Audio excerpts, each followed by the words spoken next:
Ken, Well, hello there. howdy. We Or started a few minutes early, but I was just,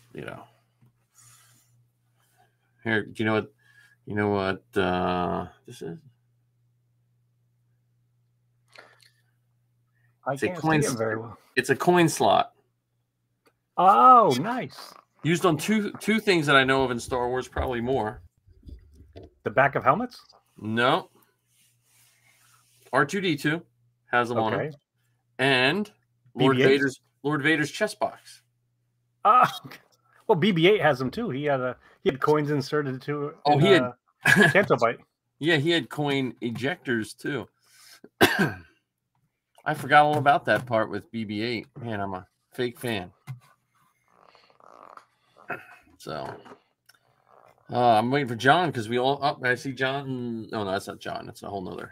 That's me looking at my picture. I was like, what? Let me shut that off and turn our chat so we don't miss any chats. I'm placing money on Ark tonight, being the first. I think so too, because he was in my TikTok. Oh, he was. Yes. Gotta love that guy. I just 3D printed all my Greeblies for my Vader. Right. I don't know how these buttons are going to work. It's not making sense to me. So I don't know. But do they go through something else? Do they go through a faceplate? That's what I'm saying. They must. I have the panels all in Bondo and stuff out in the outside in the garage. So yeah, I have to just look at. I've been looking at it. So you look at something so long that you forget about what it looks like. Yes. So that's how I am with that's how I am with this. So let me put these down before I make a whole bunch of little chitter chatter noise with them. But they came off the printer, so it was like 20 hours got me all the Greeblies, and that's cool. 10 more hours to print the back of the chest box. Then the chest box is just literally assembling it.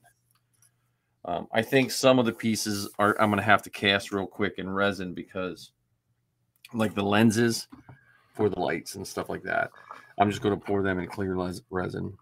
Okay. But I also got. Have you heard of this company?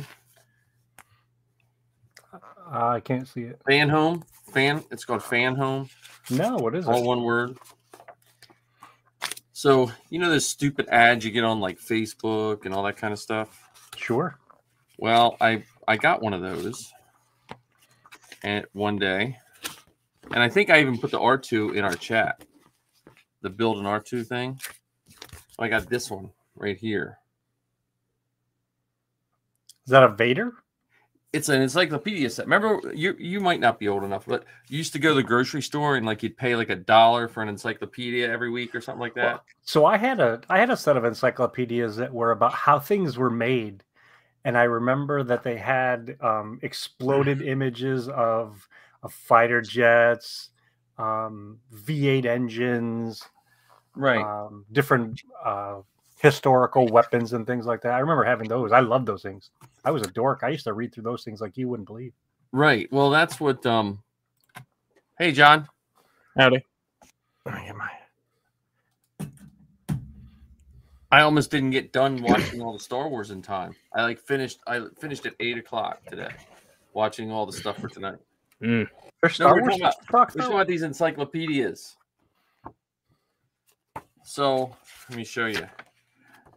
This is what sold me on them, right? This Fan Home stuff. I saw this, and this is what made me. I bought them for this and only this. See the bookends? Oh, the bookends. Those are cool. No, because like I think they're like $10 a piece, like $10 a book or something like that. But you get them like every 3 weeks or 4. I don't know. But the first ones, which you could cancel if you didn't like them, it's like $6 for the first two.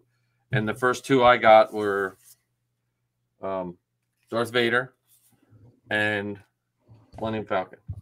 Nice. How appropriate. Yeah, I know. I mean, and that's not even the inflatable one. Right. I mean, I'm not seeing anything I haven't seen, like it's. Well, you haven't seen that book before, so that's right. That's right, a cool and it's a good combo of pictures. And what I liked about it with the Vader, it's a combo of a whole bunch of different costumes. So you have Jedi right there, but then on right there you have Revenge of the Sith. So you get to see a whole bunch. It reminds me of when they would do those like one-shot magazines of like Imperial stuff in the 90s. Yeah, well, there was a pretty thick book about Vader not too long ago. Yeah. I don't know if it was called Vader Vault or something like that. Oh yeah. Well, this was just, I don't know. It's almost like a and then it even goes into the sequels, the Legacy of Vader. It'd be a good book for someone like us who likes stuff, but also like if someone didn't really know Star Wars, it gives you like a quick catch up. And then the Falcon. So read this before going over and hanging out with John and Mike. Right. But like the Falcon one I like because it has a lot of good pictures I haven't seen, and it's borderline Star Trek-y in the sense that it shows you how certain things kind of work, you know? Does it talk about the manufacturer and the horsepower of the engines? Yeah, and it shows like I'm trying to find the one. It shows like all the different configurations you can do of that type ship. Oh, that's pretty cool. You know, so I don't know. I'll stick with this is my first month. My first $6 got me these, so I'll stick with it for a couple more times and see if they might be by book number 30. They might be like stretching out what they can find and all that. But I don't know. Well, if they do an entire issue on Jar Jar Binks, man, they got me. Yeah. Well. Yeah. They show the. Let me see. I don't think I can read but it says it's fan home, so they have like all kinds of stuff. Bless you. Like there's the pictures of the books. That's all the books right there. Oh. So I was going to try to read them over here. Yeah, I was trying to read them and I can't read them. But it looks like they all like my Vader has the side of the Rebel helmet, so my Vader book is somewhere around there. It's book number. I think they don't come in order. The Vader is, which really kind of bothers me actually, but Vader is book number 27, and the Millennium Falcon is 74. So that means there's at least 74. That's cool. So, it doesn't really say how many because I wonder if it just keeps going. And you said it's $6 per book? My first one, like intro level with shipping and everything, was $6. And then I think it's like 10. It's like $9.95 or some change or something like that for each additional one. But do that math real fast. Oh, I understand. It's a lot of money. However, but have you picked up like Star Wars Insider? Is like $9 now anyway. No, not the special. Well, the magazine itself, but then they do the special ones where it's like a year in review. Yeah. All about the prequel series. And I like Star Wars Insider, but there are some issues I feel like the story I've read 6 times, and there's 100 ads. Unless my kids are in it, I don't even get excited about it. I mean, there for a while, the girls were in like 4 issues in a row, but I don't know. We may have to come up with a new segment. What? The newsstand news. Yeah. Well, I was gonna say I got here's the newest Insider. Now I subscribe, so it's cheaper, but they don't even have a price. Oh, I guess they don't have a barcode on those subscription ones. But I think they're like $9 and something, right? Yeah. But besides the welcome and some pictures. Well, they do have a variant cover though. That's important. Well, I tried. Subscriber cover isn't the same as the newsstand cover. So if you're going to collect them all like Pokemon. Yeah, I gave up on that because we don't have enough newsstands and comic book stores anymore that get them. Well, one of my friends used to own a comic book store and then he shut it down. Yeah, I know. Me too. Anyhow, so how was everyone's week? It was a week.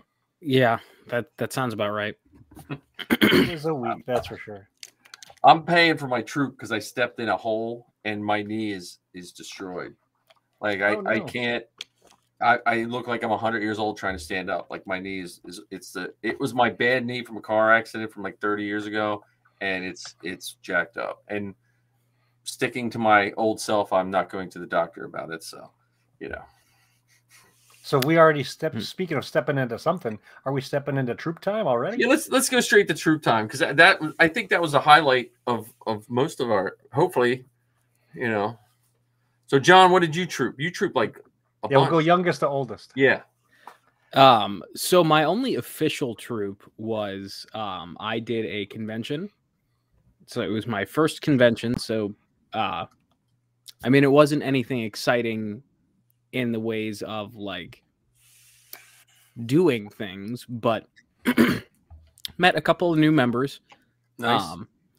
And yeah, I mean, just it was a smaller convention. It was one of those kind of like, I don't know, just like a hole in the wall. It was at a church.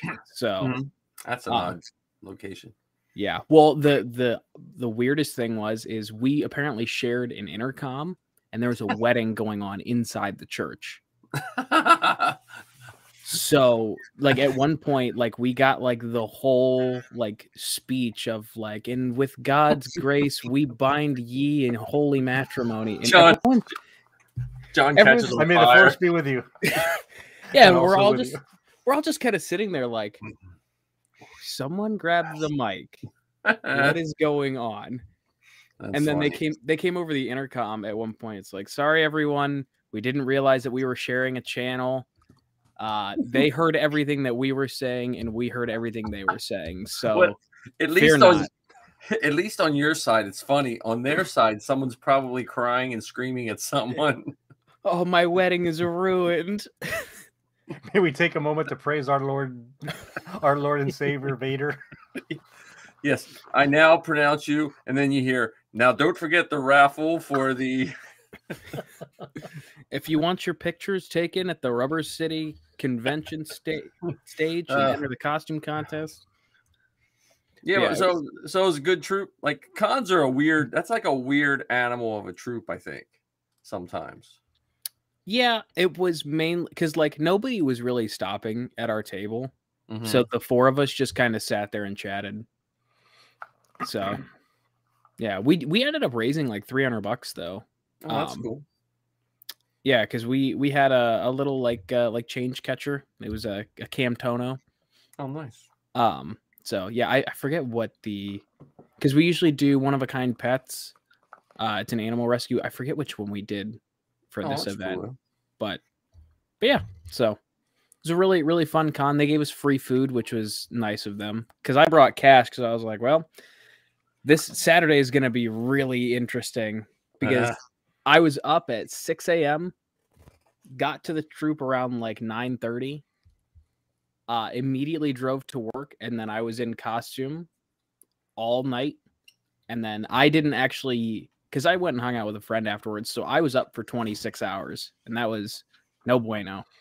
Listen, 10 years ago, little Johnny would have thought that's like the coolest thing ever if you said you're going to spend an entire Saturday in costume. Yep. Yeah, so that was my troop time. That's cool. Oh, that's awesome. All right, Ken. All right. So on Saturday, I was at the Toms River branch of the Ocean County Library, participating in Fan Nation 2022, also known as the Geek Extravaganza. And I want to say that this library put on a super duper event. They had things going on in their 3D printing room. You could get pictures taken in front of a green screen. You could make buttons. You could make screen printed bags. They had a Pokemon scavenger hunt. They had a costume contest. In one of their conference rooms, they had this group that was displaying full contact European sword fighting. Oh. So we're talking, big broadswords clanging against each other. The Saber Guild was there and did some saber training with kids. Members of the 501st were there. And then myself and one of the other Mandalorians from the New Jersey Rockerdon clan were there in kit. And I had a lot of fun. That's cool. I had a great time. And what's funny, it may not be funny to the rest of you, but to me it is. So the library it's on like this little campus, this little town center campus sort of thing. and right across the sidewalk from the library was the Bishop building. Oh, So of course I got a picture as Kennex next to the sign that says Bishop building. that's funny. As you and I should. gotta, yeah, as I should. And I gotta, sing praises to my wife Heather, because I made it all the way up there, and it's about 50 miles, so roughly an hour's drive, give or take. Made it up there early, as I always do. And I got, we got our table set up, went upstairs into the changing room, and I'm putting on my stuff. And I realized I didn't have my knee pads, or sorry, my knee armor, or my gauntlets. And I called Heather, and she was kind enough to drive the 1 hour each way to deliver my gauntlets to me so that I could troop. Because if not, it would have just been one Mandalorian in costume, and I would have been sitting at the table the whole time, or taking pictures of the other Mandalorian in costume. So I got to get my gear on about an hour later than I would have liked, but either way, it was still a fun day. Yeah, I think John probably hasn't because he's new, but I think everybody's had those couple times where you forgot something. Because when I had 3 of us, we'd always forget. Like we did a Thanksgiving Day parade in Philly on television, everything, and Safi forgot her Tuscan boots, and she had bright pink sneakers on. So I had to cut strips from one of the extra pieces of cloth that I had in her thing, and I wrapped her shoes with cloth so she could, march in it. I've forgotten my Under Armour a couple times. Forgot Safi's head once as 000. And we didn't discover till we were like suiting up. I was like, oh, so Missy. Yeah, that's exactly what happened. Yeah, Missy was doing a run. Well, that's and good. as soon as I realized that I didn't have them, I knew exactly where they were. Because last weekend, I don't know if you guys remember, we had a armor party, and I had taken them out of my kit box to bring to the armor party to do some work on them, and forgot to put them back in my kit box. Yeah, Marty and I were talking about forgetting stuff, and I said to him, I almost feel like I need index cards of all my pieces, and if I take one out, clip it with a carabiner like on my latch. Yeah, as a note. Yeah, because a lot of times, like I'm displaying stuff, I have it all spread out, because that's the worst.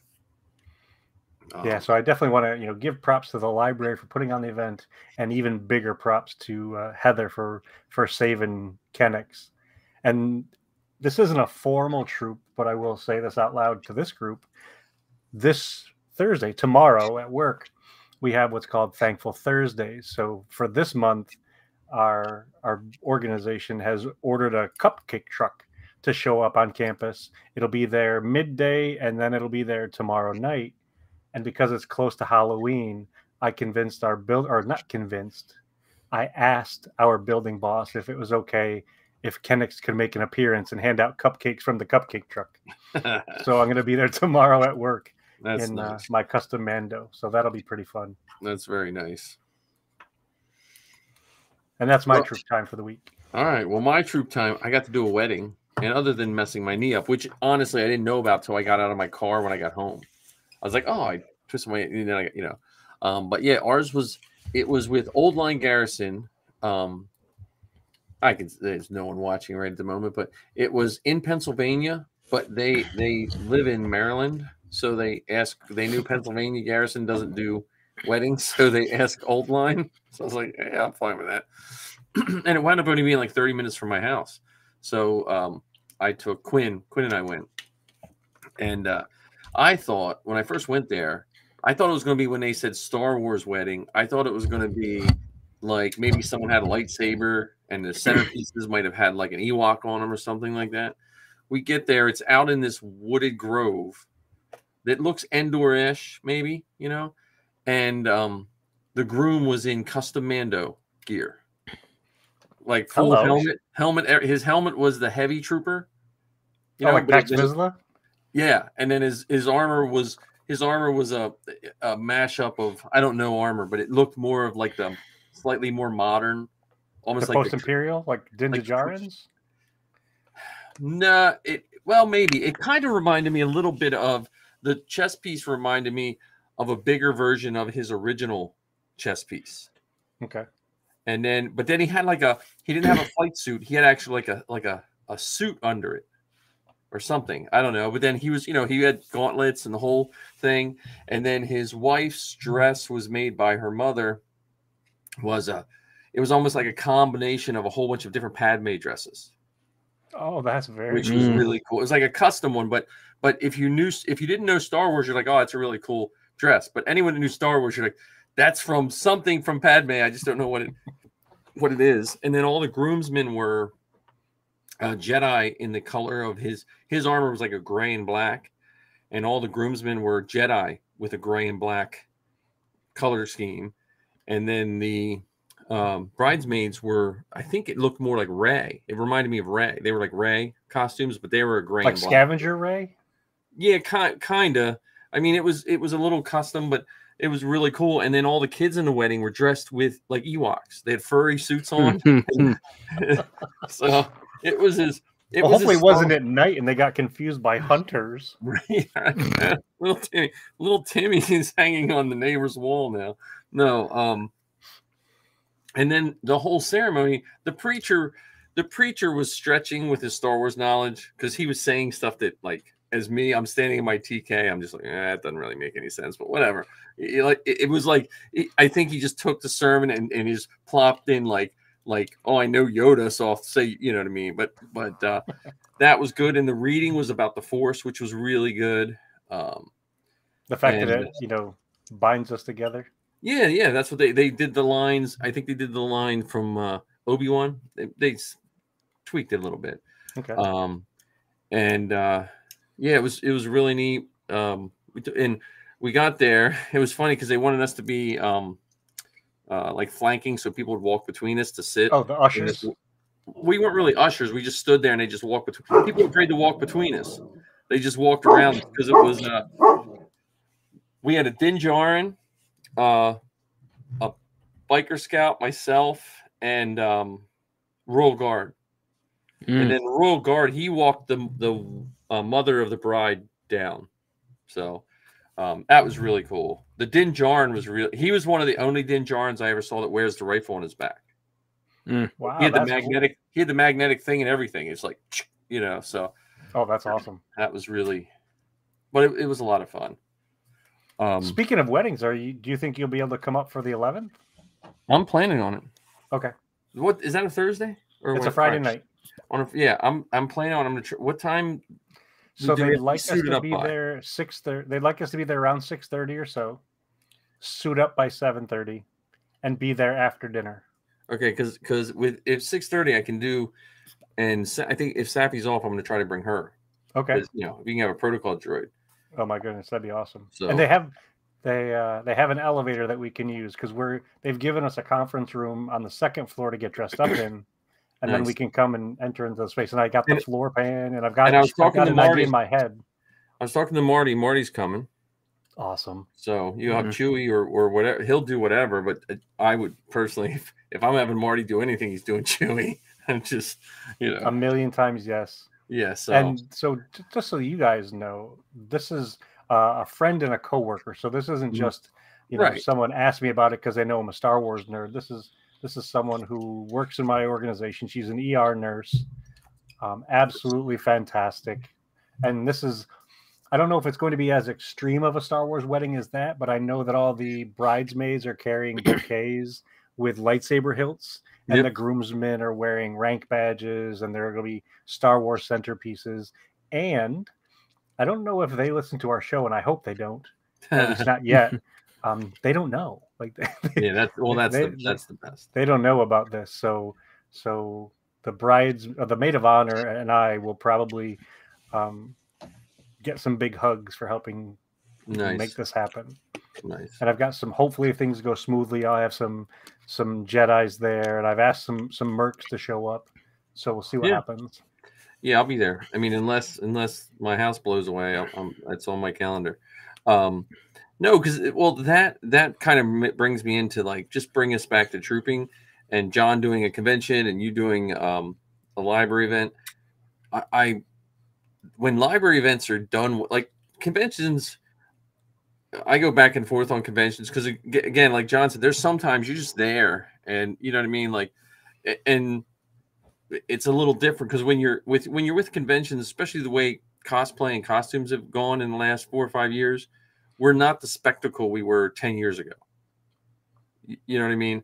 Mm. So, but library events, I think that's like an untapped market of fun for us to troop and for people, because I've done some good library events in poor neighborhoods where some of those kids don't leave that town by no fault of their own. That's just, you know, and we get to take and be costumes in front of them and they get that con experience without having to spend tons of money. And I always love when libraries like have a good idea and just really go nuts with it. Yeah, and it was much less, you know, when you go to some of these conventions, especially some of the bigger ones, there's the draw of the famous person. Right. Where with the library events, you pretty much know it's going to be families showing up. Yep. You know, Yep. with kids at all range of the spectrum, from the toddlers who want to have Wonder Woman read them a story, all the way up to the 65-year-old teenager who wants to get a picture with a stormtrooper. So it's really neat and fun to see. And what I'd like to figure out how to do going forward is, if we know that these library events are coming down the pike, instead of just being there, to be involved and do something, whether it's, you know, part of an activity or a conversation about what we do and how we build these things. And not to the point, I know we've talked about it here a couple of times, where, you know, this helmet cost me $150 plus $99 worth of paint and $45 worth of Greeblies and a $50 voice amp. Not that level, but this is how we make it. This is how we create it and design it, and the story behind our characters, so that it's comes across as much more accessible and fun. Old Line does something like that. Old Line does. They used to do a panel at libraries where just talking about the 501st and costuming. And then when I was at the wedding, Chris from Old Line, coming up, they're having a library event or something where they want us to show someone how to suit up in armor. Cool. Like from start to finish. And he asked me, I said, I'd be interested. I said, but you got to check like COVID rules and stuff like that, you know, like people, you know, but yeah, that's the library events that are done really well are lots of fun. Now, I've been to library events that have been horrible. I've been to library events where there's been like 50 trivia questions. Like our old library events, like decades ago, when we first started doing library events, they used to give us a big packet of questions because they didn't know. No one knew. And it would be an hour of trivia questions. Yes, so that's where you divide it up over the course of the day. We're going to do 5 here and 5 there. Well, most kids just wanted pictures, you know, because I remember they handed the script to my wife. Now, she's a professional teacher. She's been doing it even back then, 20 some years. And she looked at that and she said, okay, I'll take care of it. And she did like 7 questions. And then she said, okay, who wants to get pictures with the people? And boom. And we, instead of spending an hour asking questions, we spent an hour of every kid getting the exact picture they wanted with the trooper. That's cool. And to go back to the thing that you just said about suiting up, I think that might be the first time I've ever heard of somebody in the Star Wars universe wanting to see somebody put their clothes on. I know, right, I know. Well, I think what's neat about it is, and I said to Chris, if we could get a clean suit, like just if someone just has a suit they don't mind, and suit someone in the audience up, like get someone's dad, like, hey, you're about my size, come here, go back, put this black suit on, and come out, and then we'll suit you up. Like to me, that's, you know, because the first time John's remembers it better than I do. But the first time you put that costume on, though, it's there's something about it, you know. Well, especially, you know, not just the gear, but the minute you put that helmet over your head, it's like you're literally and figuratively in a different place. You're in a different headspace, a different ability to see, and you're seeing the reactions of people to you, not as you, but this other thing that they are familiar with, but they're not exactly sure yet, especially if it's like a custom, you know, Mando kit. Like, so it is really, really cool. And I think that, to your point about getting a random fan in there, it would give them an experience like they probably wouldn't have any other way. Well, I know, yeah, and I know, like with me, with my voice amp, I can't talk with like a stormtrooper unless I put the helmet on. Like one time years ago, someone wanted me to record some stormtrooper lines, so I was just trying it with my amp. I sound like Kermit the Frog, and I put the helmet on. I talk a little deeper. Just I put my helmet on. So at the wedding, we had to change out in the field. Like it was out in the woods. So we're like, okay, just change. People are driving into the wedding. There's like 3 half-naked guys. Like I thought there'd at least be a room. I didn't even have my undersuit on. I'm like, oh well, surprise. So in a hurry, I put my helmet on. My microphone went up my nose. It was sticking in my nose, and so every time I let a breath out of my nose, it went the static breath. So the whole wedding, I'm going like this, breathing out of the side of my mouth because I didn't want my static thing to go off during the wedding. And as soon as it was done, and they're like, "Okay, we're going to take pictures," I said, "I got to go to the car," and I went and I just tore all the wiring off because I was like, I can't deal with this because I was like out of breath because I was trying not to breathe out of my nose. You couldn't reach up and no, in my TK you can't because that undercut you can't get your hand up in there. Yeah, good point. And I'm going to say, John, I completely understand you not being able to get out on the 11th, and there's a part of me that's sad. Yeah, I am disappointed. Like if it would have been a week before or a week after, I would have been like, hey, I'm burning my last vacation day. Well, that is a hike for you, man. That's we have to get you connected with Toga. You're like on the Toga side of our sphere of influence. Yeah. Because that's what we always say to Toga. Toga's family's from Jersey. We're like, why don't you move to Jersey or this part of Pennsylvania? Yeah, it's not the drive that's the issue. I mean, it kind of is, but it's Black Panther opening weekend. Wow. So working at a movie theater, requesting off one of the busiest days before the holidays. Yeah, like I said, I completely understand. Yeah, but I'm making up for it. I will not miss troop time the following week because I will be at a Toys for Tots drive the next day. Nice. That's awesome. I got I talked to Marty a little bit, but I got to drive his Tesla Sunday. Oh, did you drive it or did you just ride in it while it drove itself? No, he let me. No, he. That's like an extra $6,000 to have it drive yourself. Well, he's got Chewbacca money. We're talking about. I don't know it. You know what? I never understood the appeal of one until I drove it. Like it's got like a huge flat screen television in it. Yeah, but the acceleration is ridiculous. Like it's like it's got a lot of get up and go. Oh yeah, and it has all. It's ridiculous. I don't want one. I'm waiting for my Volkswagen electric Volkswagen van, but it was pretty nice. It was pretty sweet. Yeah, so. I hated those cars because we had one traded in at the dealership that I worked at, and I was like, oh, this is fast. This is really fast. Yep. Yeah, because the 0 to 60 is like 1.9 seconds. I thought I was going to throw up. He said, "Just watch this." I was like, "What?" It felt like the what's the Aerosmith ride on at Disney? Rock and Roller Coaster. That's what it feels like. It just throws you back in the seat. Because I'm used to my 1.8 liter Scion XB. You're not getting thrown back in anything, Imagine being on a test drive with someone you have no idea, you don't know whatsoever, and just out of nowhere, just punch the throttle, and then you're thrown back. Yeah. Oh, that's so cool. It was good, but Marty's gonna have 1 million tickets, though. He's. But yeah, so that was my. He can't get a letter from his doctor saying that his right foot is scientifically heavier than his left foot. Yeah, maybe I don't know. But yeah, the trooping part, it was cool that we all three trooped. Like, I was happy to troop. Yeah, like I remembered, Mike, you had the wedding, but Ken, I didn't know you had a troop on Saturday. And when you sent pictures, I was like, "Oh, are we all three doing this today?" Yeah, I forgot that it was I've for whatever reason in the last month or two, dates escape my brain. I mean, even the week before the troop, there was an armor party, and that was about an hour from my house. So I went up Saturday, got there early like I always do. The time of the beginning of the armor party came and went. Nobody showed up. Oof. I get on Facebook. I look at it. I'm like, oh, yeah, that's because the armor party's tomorrow. So I was there. So I drove 2 hours for nothing.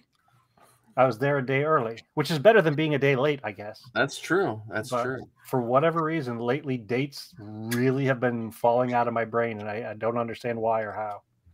Yeah, until we started talking, because I had the same problem. Until we started talking about troop time, I forgot I had to pack my car for tomorrow because I also have an event tomorrow. Oh, okay. All right. Well, that's good. Yeah, and I was talking to my squad lead on Saturday. Someone had picked up one of my cards and was like, "Oh, since July 2022, what are you doing? You just started." And I'm like, "Yeah, I'm a wee babby when it comes to it." And like my squad lead just like looks over to him and he's like, "Don't worry, he's already trooped twice as much as half the people in my squad." I'm Yeah. like, "Oh, Yeah, with 2 troops in. right." Yeah, I had like a summer or two there that me and the girls were trooping minimum of 3 times a month. Like when they were like elementary school, when they didn't once the girls started getting their own calendars, it kind of dwindled down a little bit. But that's cool. I think next year I'm going to shoot for 10 troops in the year. Yeah. I don't know what I'm at this year, but I don't think I'm at 10 yet. Yeah, I don't. I'm just gonna. I'm just waiting to see what's up with what's happening with Zoe and what's going on with that. So that's going to change all my my summer plans because I may be traveling, helping her move, whatever happens. Serving as a Chirpa when she goes to the ranch. Yeah, stuff like that. So yeah, I'm quitting my second job, so hopefully I can troop more. Because that won't be sucking up a part of my free time. So, yeah, that's always good. See, we in my job we have all the extra hours we have to do. They keep getting added every year that we don't get paid for. So, so that's the life of a teacher. Yeah, I mean, I got plenty of perks, so I'm fine with it. But it's just they're like, oh, now we're gonna have this thing on Friday. Can you stay? I'm like, And I had a whole bunch of people call me if I could show up in my stormtrooper for Halloween. All these schools, like, I'm teaching with you. Like, can you come to our I'm 2 doors down, buddy. Yeah, can you come to our element? I'm like, I'm teaching in the county. I have students. And I work here, right? Yeah, I mean, I'm not just. If I was just a paid Star Wars guy, man, I'd go to every school. And we have the book fair, which I know this sounds really middle schoolish, but the book fair starts Friday. And they always have some cool Star Wars books, so I'm curious to see what they have. Well, was it DK Books? They usually have a lot of those things at the fairs. Yeah, so I'll probably if I don't have them. But okay, so do you have the chats on? Because we haven't seen anything. I only see one. The chats are on. Let me see, but I think we're just like a low.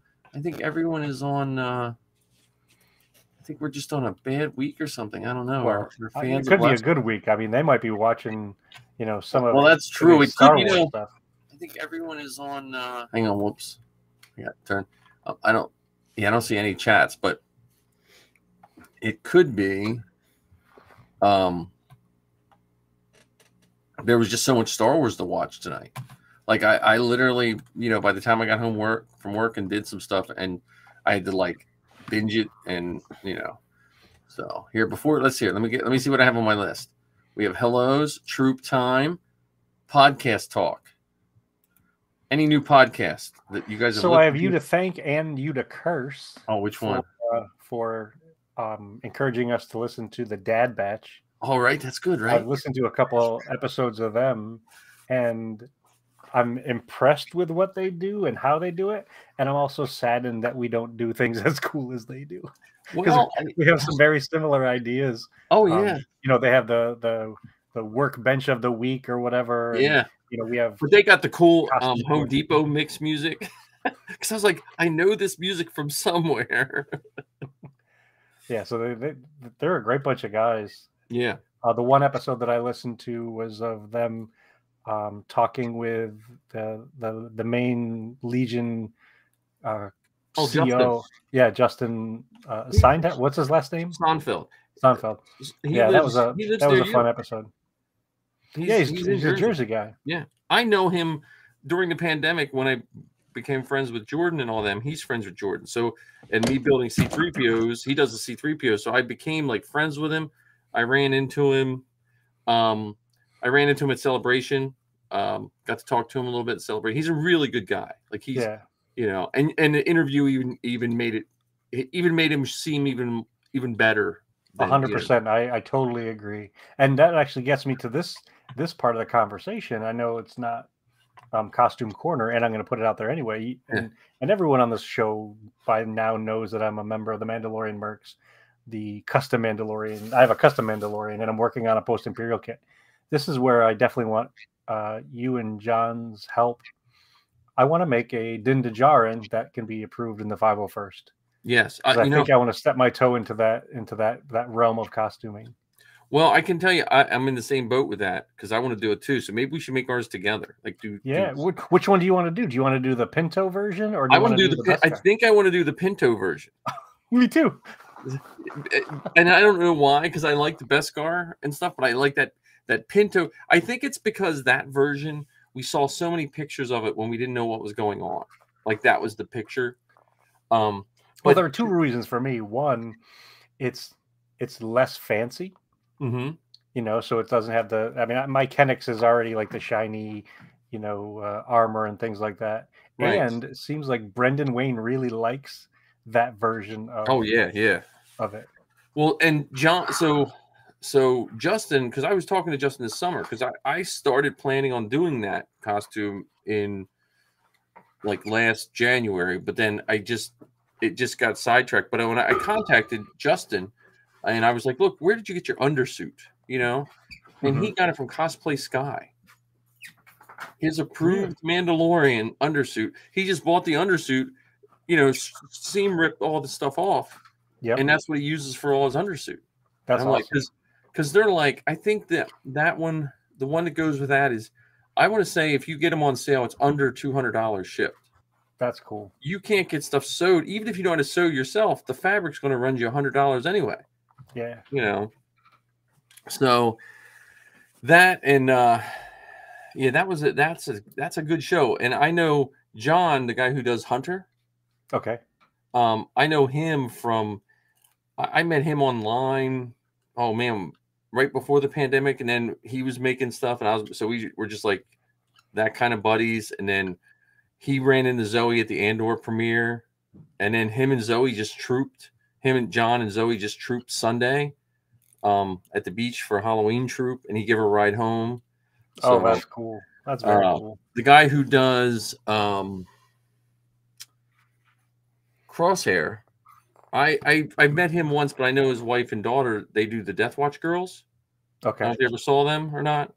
I haven't seen them, no. So look them up on like any social media. They do some really cool videos, and they have his daughter does and his wife do those, and then he does an awesome Vader, and he does, you know, all those guys. Because his daughter was going to do the podcast with Zoe at Celebration Stage, and then they got tapped to do the Bad Batch show, and she's like, I can't. We're like, we understand, you know. Yeah, exactly. And that's the other thing that this is, you know, where I said I'm kind of saddened by our show compared to this. Those guys have like double-digit costumes, and you know, are constantly printing stuff out. And I'm like, man, I envy their podcasting abilities, and I also envy their costume creation abilities. So right. Well, I mean, yeah, that's what I'm like. That's listening to their show. I'm always like, okay, we just have to tighten ours up.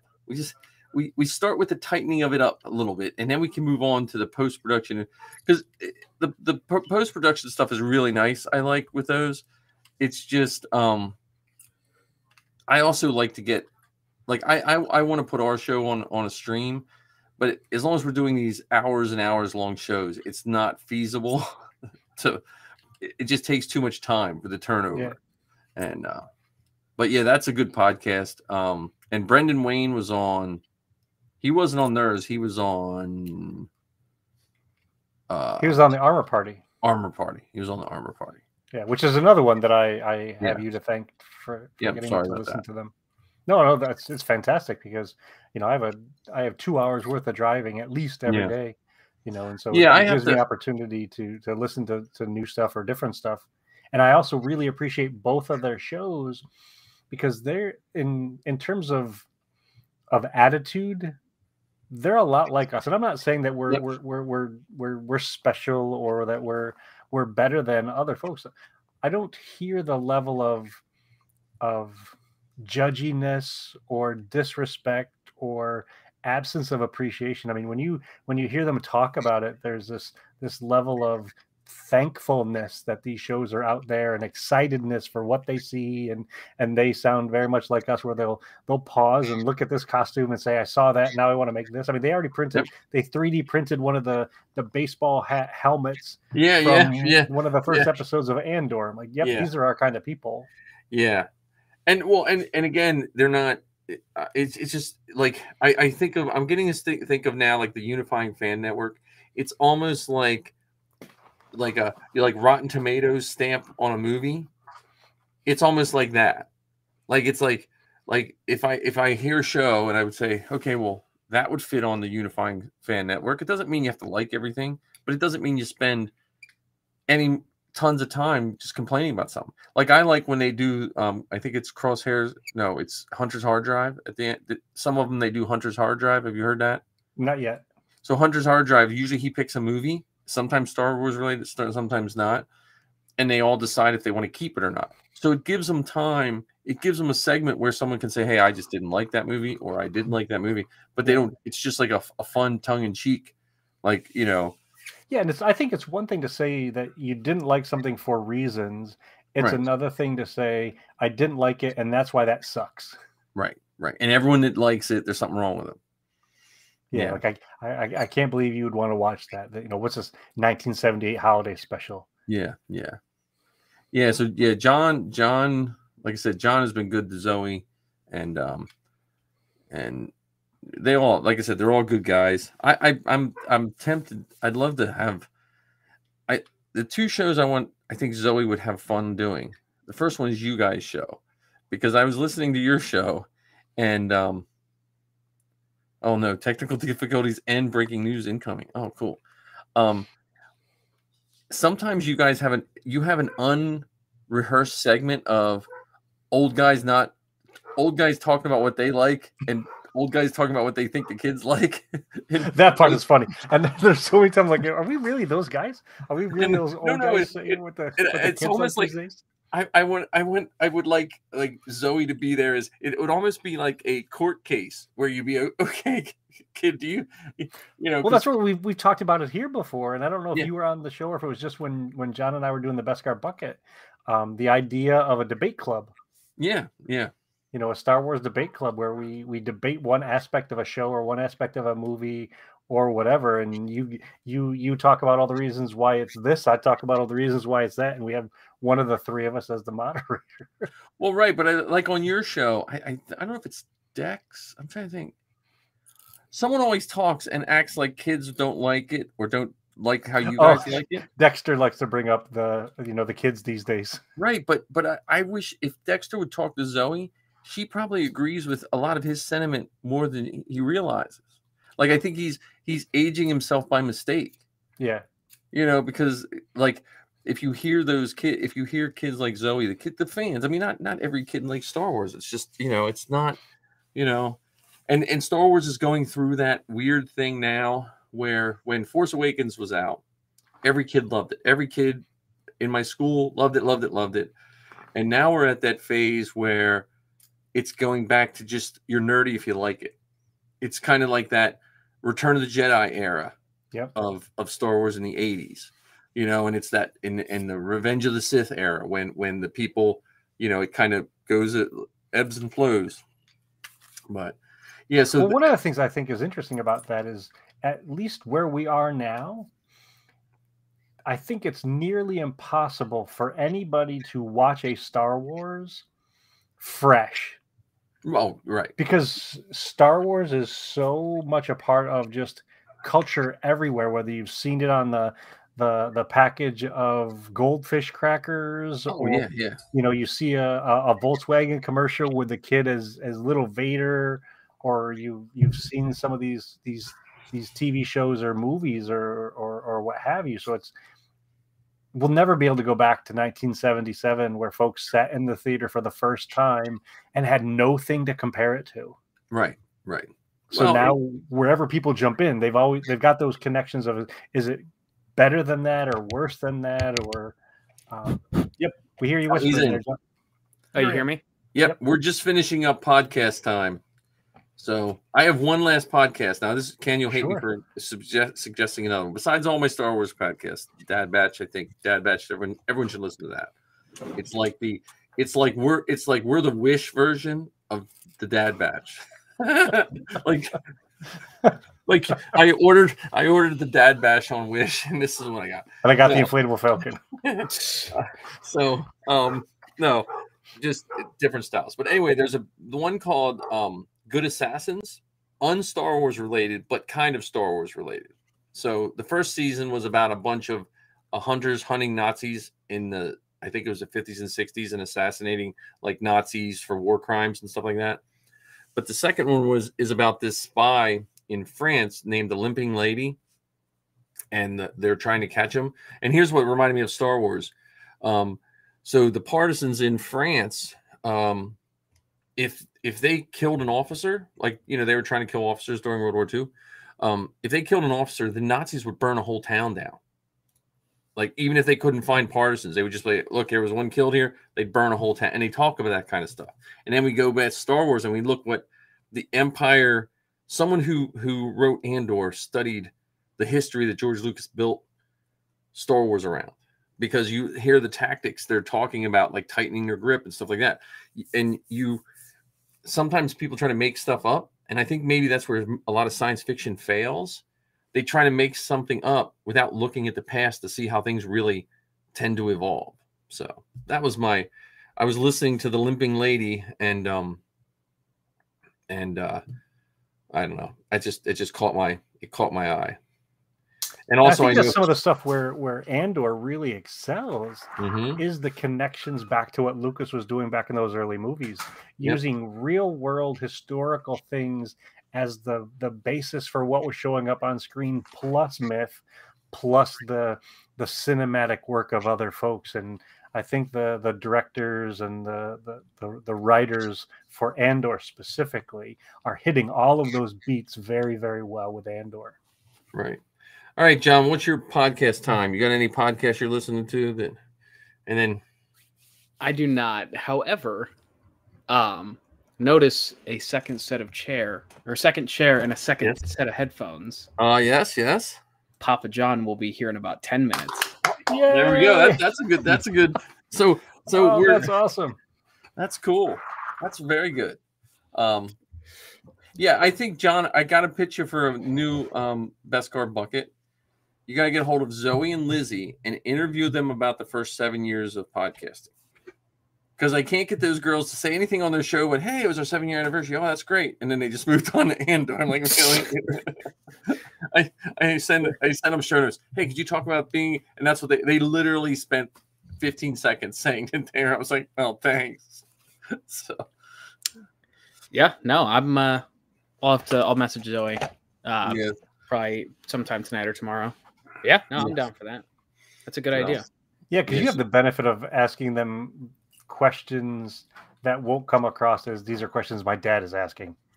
Well, and also John has that good interview quality person with him. Like when I hear John's shows, if someone told me John just started podcasting, I'd be like, nah, that's not true.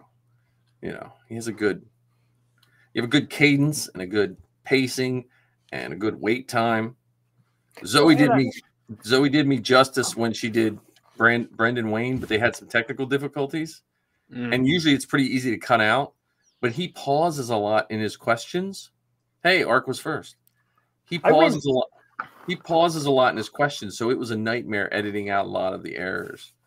So, would it really be a Star Wars Geek Girl podcast without some sort of a technical difficulty? Nope. Zoom always lets me down. That's just, but she's going to have lunch with him next week sometime. Because he said, I took it out of the podcast, the audio podcast. At the end, he talks about, hey, when I'm coaching, when I'm, you know, we can get together, talk Hollywood. Blah. I took that out of the podcast, but I left it in the video podcast. But yeah, so she got his phone number, and they're gonna. He said he'd help her out. You know, if she wanted to talk, I was like, and see, John, these are the things that we don't get the benefit of because we're not a child of the Hintons. Yeah, we're not a Hinton child, and nor do we live in California. Well, also, you got to remember, I've been working on this. This is the benefit of the previous 7 years of doing this. Okay, it's not because some people are like, oh, I'm like, look, I have been nagging and irritating many people for 7 years. It's not like I just. But we don't rank, John. Is what he's saying. I listen. You go back and pull the tape. I was 100% honest with you. Oh, I'm not saying you're a liar. Please don't misunderstand. I'm just saying we're not good enough. That's why we're the wish of the podcast world. We're the Dad Batch wish list. I think that's a good one though. I think that was. And Ark was asking what I won, and we were joking around before we got started who would be the first person to comment, and I said that Ark 77 would be the first one. So tonight I win. I missed the bets this week. That's all right. Yeah, because someone said 8:30, and when I show up at 8:30, we're 7 minutes into the live. So. No. Listen. We started at like 28 after. I just put the live. I put the show notes to show our agenda to try to keep us just so it would burn into our skulls for the first 7 minutes. And we're doing pretty good. So we got podcast talk. Now we can move to Andor. Oh no, I think we should wait for our guest to arrive. Yeah. He hasn't seen it, so he hasn't. He hasn't seen the new episode. Well, we can still talk about the other ones. Yeah, we don't have to talk about today's episode. The new one, and that was like it was. I was trying to figure out what are they building. Like, what part are they building? I was like, is that a part of an AT-AT? Like, what is that? I thought maybe it was a droid of some sort. Well, at first, but then it looks like it's some kind of gear. Like I was trying to think, is that the gear? You know, the AT-AT has that weird turning thing in the knee when it walks. Mm-hmm. Okay. Like I would just think, I don't know. It just seemed like very, you know, and man, what a really cool. Except for the OSHA rules where you'd wind up losing a lot of toes. Like I would think they would give them boosts with no bottoms or something like that. I don't know. But what a really cool way to run a prison. Like a very creative way that was just, it was neat, you know. Well, and let's take that another step further. Some of the dirty work is done by other prisoners. Yeah. So just like, you know, if you think back to the, you know, not that I lived during these times, but I've read, you know, books and encyclopedias about this, you know, back to the slave times. Yeah. You know, well, or World War II. If we go back to World War II in Germany, they used, you know, you have Schindler's List and some of these other people that help people, but they help people because they used them as slave labor to build stuff for the Nazi war machine, but they kept them alive, you know? So. And that's kind of what we were talking about a little bit ago. The folks who put this show together, not only do they know storytelling and, you know, the beauty of cinema and television, they also understand history. Yep. So this is grounded in reality, even though it's in a galaxy far, far away. And if you know history, you can skimp on a lot of the other stuff. Like some people are like, well, you can't be a good writer if you don't know how humans act and this and that. If you know history, you got a blueprint of how, without having to study human interactions or any of that. You can just look, this is what happened. When you put a whole bunch of people in a prison, guess what? Some of the prisoners are going to treat other prisoners even worse. Yeah, you know? And I felt bad. I mean, it's funny because Cassian was arrested for everything he really did, but they didn't know it. You know what I'm saying? Well, like you could say Cassian wasn't the one that was arrested. It was Keith or whatever his name is. Yeah. Mm-hmm. So yeah, this whole episode was just like an anxiety attack, just from start to finish. It's like, oh my god, this is actually happening. Oh yeah. Again, they're the woman Imperial. I got to get all these names straight. Dedra. Yeah, her. She's a weird case in the sense that I'm rooting for her and I'm not rooting for her. you know, because she's kind of right. Like she's right. Well, so Cyril, if you Yeah, think yeah, about it, they're both Yeah. right. Even though yeah. Cyril was a little less organized, a little less successful at doing what he thought was the right thing to do. And while you may not agree with the ends that they were going for or the side that they were on, their actions make sense. There's logic there. Well, and all the villains are not the evil twisting mustache tie you to the train villain. Like depending on, as Obi-Wan says it, you know, depending on your point of view, they're both good people doing their job. Like if you and I are sitting at our widget factory doing our job and two of our coworkers get murdered and we want to help solve the murder, you know, because people tend to silo and block out the overall picture sometimes of what, you know. So yeah, it's good. I mean, And I do find it interesting that they're taking this approach to both the Empire and the Rebellion. Yep. And I know that we've talked about this phrase before, and I'll bring it up here again, but the idea of subverting expectations. This is not the Rebellion I thought about when I was a kid, or, you know, even, you know, 3 months ago. Yeah. So I love how they're delving into characters much deeper than we've ever seen done with any character. Plus, they're getting into deeper territory with the thinking of the Empire and the steps that were taken to form the rebellion. And once again, and I apologize for repeating myself, I think it fits here. Every episode, I just hear Saw Gerrera lies. Every day, more lies. Well, his whole part in this episode was awesome. Like, if they said, look, you can only watch 5 minutes of this show, we're going to delete the rest forever. I want that part, because he was talking about this. Like, there's people that they want the rebellion like you and I. They want, I mean, when we were kids, it's like all the rebellion are just the good guys with the white cowboy hats, and they're going to come save the day. And Saul was like, look, these are what he was saying, like human sympathizers and cultists, and he was listing all these groups that we don't even know what they mean, but they sounded like a bunch of weirdos. And in one way, Saul's like, I don't want to be working with these people. I'm, you know, like, I'm just going to be working for me, you know, because he knows he, in some sense, he's an extremist, but he at least knows where he's going. Well, and he also knows why he's extreme. Yep. Because if you look back in history to the Clone Wars, I mean, his sister died at the hands of some of these separatists. Of the separatists. Yeah, absolutely. Yeah.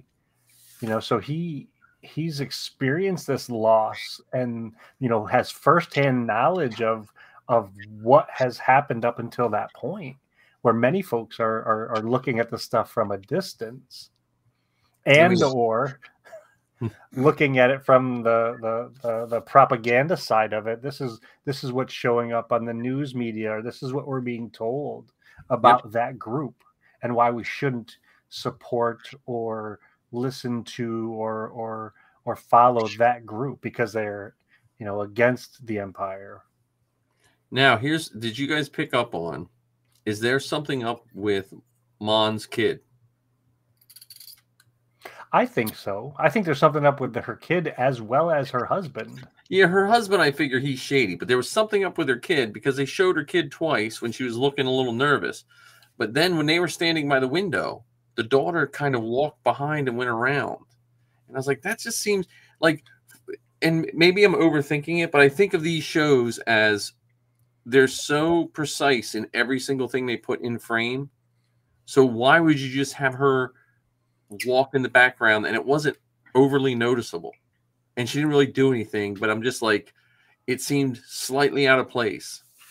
Well, is she listening into this conversation and then reporting back to her dad? Because it seems like the two of them are more allied than her and her mom. Yeah, I was thinking, my thoughts were that, or I was thinking, what if she's friends with Leia? And they think, just like all these rebels think they're the biggest and baddest. Like the banker guy, I thought, hey, mom, I'm a bigger rebel than you. And then Mon Mothma's like, no, I'm a bigger rebel than you.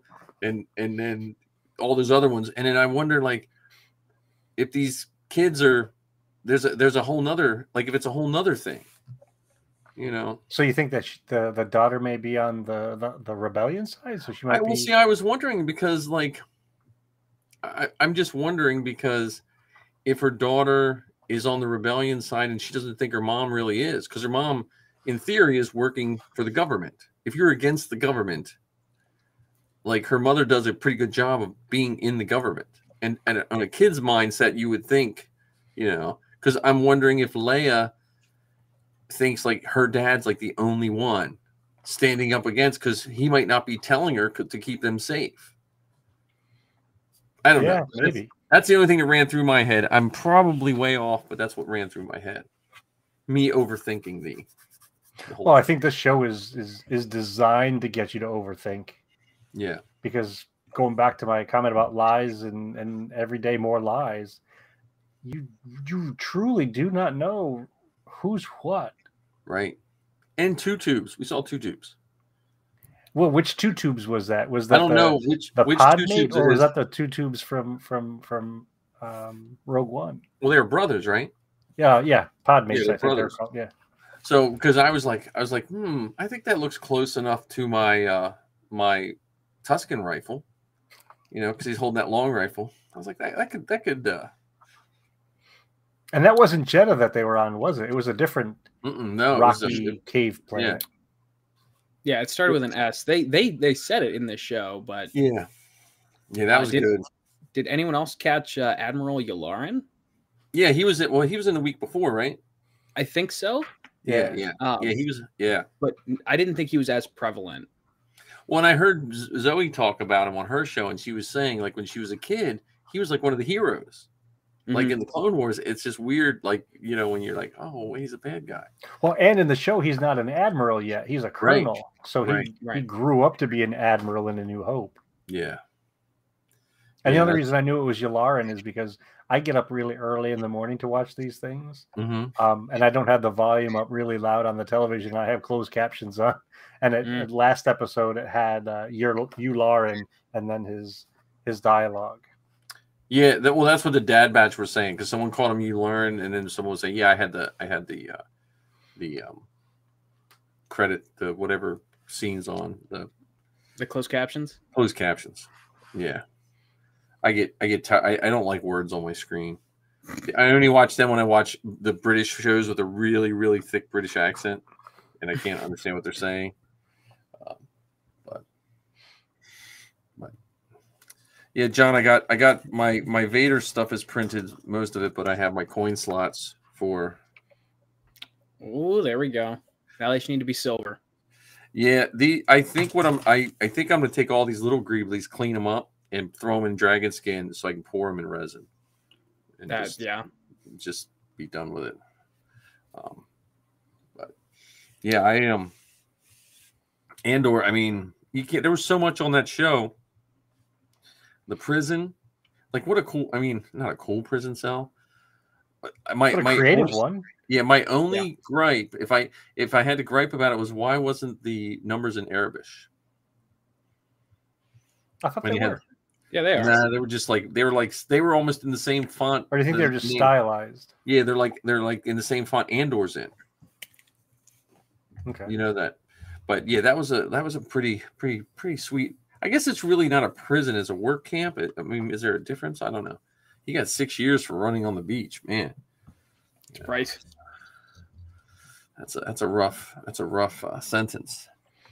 And it's almost like I feel like we're getting 2 seasons of Andor, because it's so long and so densely packed with material. Absolutely. You know, and it's one of those shows for us. I think so up until this point, I've seen each episode at least twice, with the exception of this morning's episode. Look at this guy. Right. Oh, it's the Dad Batch now. All right, that's enough of the Andor spoilers. Okay, all right, no more spoilers on Andor. It's this high-tech setup. Here, wait a minute. Is he this gonna split it? No, the mic's right here. Oh, what's this? It's that's so you just can hear another mic. us. That's weird. Welcome. Hello. Hello there. Now we have a full crew. I can't We got see a it. pilot, co-pilot, and Gotta get your Oh, glasses the on. engineer. Well, There we go. you might want to take those glasses off once you see us. I mean, it's Yeah, I've been told to have a face for radio. So. yes. So, welcome. So it's your first appearance on the Inflatable Falcon. How do you feel? Oh, is that what this is? I thought it was the best Yes, car. we don't know where this came from. It just happened, and we're how many months in of talking every Wednesday? So Since March, I thought. since No, March. we started this in February. Oh my goodness, I'm gonna pull the tapes. But yeah, that's so. Yeah. Hey, I'm happy to be here. Always happy to talk about Jean-Luc and the Enterprise. Hell, what? Oh no, wrong show. I'm sorry. My bad. See, I'm old. That's even before my time. I was stuck with the really old Star Trek when I was a kid. So, and then when Star Wars hit, I pretty much bailed on Captain Kirk. So, What is your opinion, by the way, on that? Just out of curiosity, like what on Star Trek? liking both. Yeah. Well, I like them. I think, like, to me, and we joke around about this. Star Trek to me is like my friends that do Star Trek are probably the ones who want to know how things work. Mm-hmm. But when they get into the Star Wars, like the costuming, I guess they're usually the ones that build droids. Where, like, I don't really care how the Millennium Falcon flies. I just know it flies and it has Chewbacca and Han in it. I don't need to, like they have Star Trek books on all the different stuff, which is really cool. Mm-hmm. But it's just not my thing. Well, I've heard that like some people like are very, I always go back to Fanboys. Which is one of my favorite movies where they make fun of, one side makes fun of the other and vice versa. Yeah. Like I always wondered, do you think that's real? Like I'll be first to admit I actually like Star Trek. Yeah. Well, We'll see you later then. Bye. Yeah. No, so when the new movies came out, they had these really nice knit shirts of the crew that you could order through like your cereal. Like you eat like 5 boxes of cereal, you could order them. Mm-hmm. So I ordered a whole set for me and my daughters, and I would wear the Captain Kirk shirt under my Stormtrooper armor. So when I would troop and take off my stuff, I'd have a Captain Kirk just to goof around. But yeah, I mean, I think it's a fun rivalry, though. At least what I see, it's more of that fun, because every fandom has that silly thing you can make fun of. Right. Like if you over like, and this is coming from me, who my whole life and my family's life is based on Star Wars. There's people that overthink Star Wars too much to the point that it kind of wrecks their life, and it's the same with Star Trek.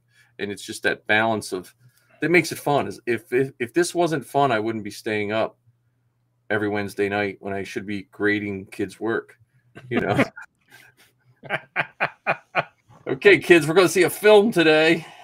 Yeah. Thursday morning. Hey, I loved film day in school. No complaints there. So your body's changing. We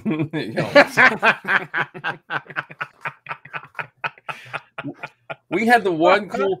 Could you imagine showing that today? Oh my god! Oh no, our health teachers have to show that, and that's why I'm glad I'm a computer science teacher, because our health teachers have to still show that, and I'm like, I'm glad. I'll stick with. You know what?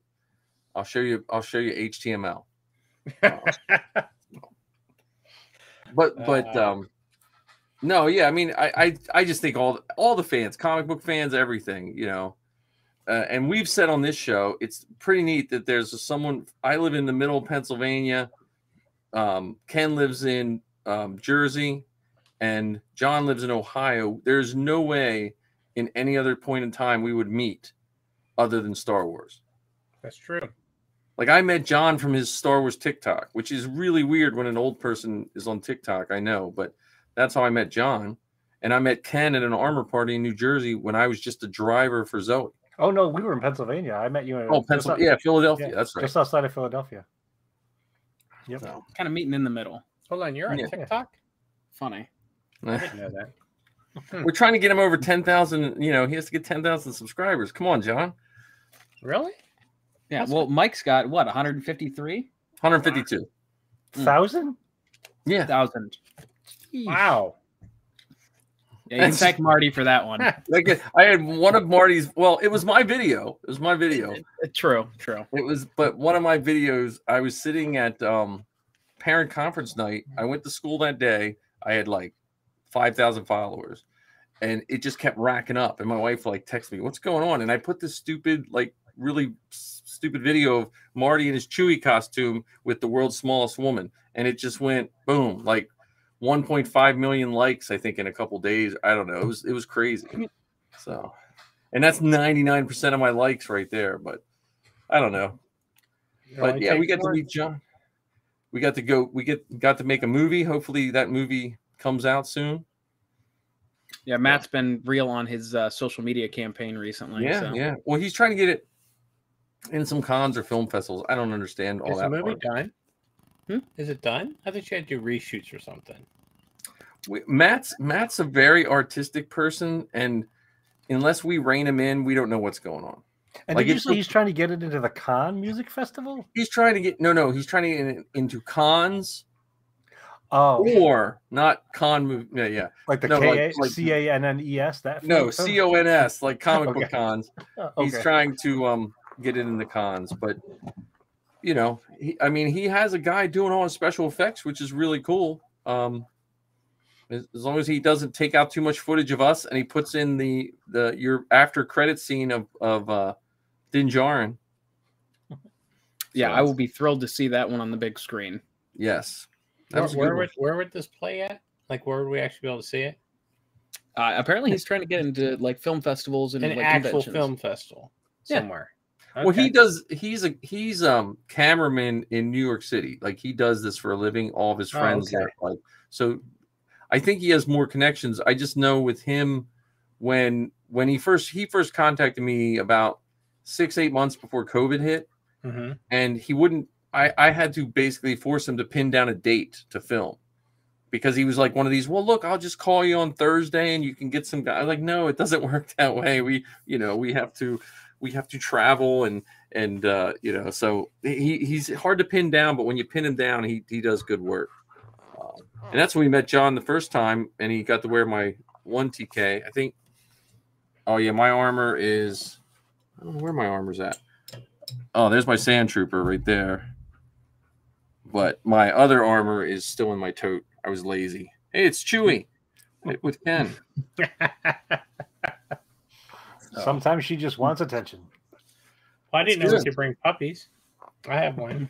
Oh, yeah, see, there you go. I have a pug, but he's not fun times. Camera shy. No, he just would bark. He just he has to, and I think he's self-conscious because he has to wear a diaper now. So because he's old, he gets self-conscious of that because we couldn't find black diapers that would match him. So he gets upset. Is he a diva, like fashionista? I think so. I think he's no, but so you didn't watch this week's Andor. Me? Yeah, right. No. Yeah, no, okay. But you don't worry. You don't. Spoilers don't bother me. I don't know. Nah, we don't want to spoil it for you. Well, there's 7 other episodes to talk obviously, about. he's off to prison. So yeah, you'll love. Well, I don't know if you'll love the prison, but they did a really good. They did a good take on that. I'm glad it wasn't another planet of them just tearing ships apart, because there for a while that seemed like that was Star Wars go-to for prison. I'll just send them to a planet that tears ships apart. So that was the guy in the Mandalorian that's a comic. Bill Burr. Bill Burr. Yeah, Yes. was he on a prison planet for tearing Yep. ships apart? Yep. Okay. Yeah. How in the world did he get into that, by the way? Because he's hilarious. I've seen his comedy. Yeah. How did he get into The Mandalorian? I think he ripped Star Wars enough on his podcast that they were like, "Hey, it'd be funny if you're in this show." Okay. I I think always wondered that. And I also think John Favreau has like weird connections. Like, I think for a while, like when George Lucas was doing it, they basically had actor connections and Star Wars connections, but they didn't have, like, John Favreau kind of crosses genres, with his movies, but also with some of his own, like his Disney movies, but also his comedy movies, and then hit some of his comedy acting. I think Jon Favreau opens up to way more people, and Lucasfilm seems super loyal to the people that really help him out. Like, you know, if you look at, like, was it Sam Witwer? Witwer was in. He was the voice of one of the short. Yeah, the voice short of it. I didn't know if he was in the costume or not. I'm not sure either. I think it might. I don't know if they just used his voice or if they used him, you know, in kit. Because if that was filmed in Manhattan Beach, that's not far from where he lives either. I don't know where that scene was filmed. You know, which short trooper was it? The one that arrested him, that arrested Andor on the beach planet. And who was the actor that supposedly played him or voiced him? Sam Witwer. He's Darth Maul. Yeah, in the Clone Wars. Really? Yeah, there's the voice. Yeah. Okay. He's also Starkiller from Star Wars Unleashed. Right. The 2 video games. And he's the vampire. He's a vampire from that show where, like, remember, it was like a vampire, a werewolf, and a ghost or something lived in a house together. It was a sci-fi. That sounds like channel. A bad joke. Yeah, no, it was. And he was also. Sure it wasn't a bar. No. Well, you know, Sci-Fi Channel was known for, like, super good shows, and then just when you thought everything they made would be really good, they came out with something that was really bad. And I think that was one of those. But he was also in Battlestar Galactica too, the remake. Sam Witwer was. He was one of the pilots at the beginning. With Katie Sackhoff, right? Yeah, he was one of the pilots. Which one was he? I don't know his name, but if you saw him, it's been a while. It's been forever since I watched that show. But he was one. I just watched it. He was because I love Battlestar Galactica. Yeah, he was one of the younger guys. One of the guys we know. I don't know if Ken, you might know Howard Brown. The one guy we know from Philly does an awesome Cylon costume. I think I met him at Fan Expo this year. He was Crashdown. No kidding. Yeah. Crashdown. He was the ASS hole. Who they kill in like one of the, because he was like a total jerk in that. Yeah. Battlestar Galactica. Yeah. So I wanted to shoot him. he was such a jerk in that show. I know. Exactly. Okay. Yeah, he was in it. I think he do the voice for one of the stormtroopers in Rogue One. I thought. No, really? Solo. The one standing on the pen when Chewie was Kill him slower. That guy. Yeah. I think one of those guys did the voice too. Okay. I think. I don't know. I just remember, since he was with Lucasfilm for the voice of Darth Maul, they've used him a lot in voice stuff. Well, Jon Favreau did the Pre Vizsla. That's what got him hooked on the Mandalorian lore. He also was the voice of Rio Durant in Solo. Yeah. The multi-armed pilot. Yeah. And obviously he's Paz Vizsla in The Mandalorian. Right. That's like a dream come true. Well, he's the voice of Paz Vizsla. Right. The body is somebody else. Unless you get the action figure, then it's with the helmet, you know. The Comic-Con exclusive? Yeah. The Comic-Con still sad I had to cancel my pre-order on that one.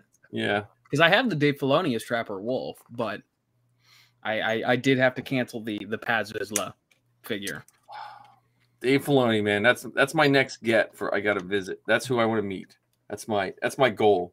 See, I was thinking you were telling us that Zoe was going to have Sam Witwer on because he's out in California, not too far from Magic Jump. Zoe, yeah, right. Zoe and Lizzie sat next to him in Celebration Orlando, and when they told me, I said, "Well, did you ask him to be on the show?" And they're like, "No." I said, "What's wrong with you?" Did you give him one of your postcards?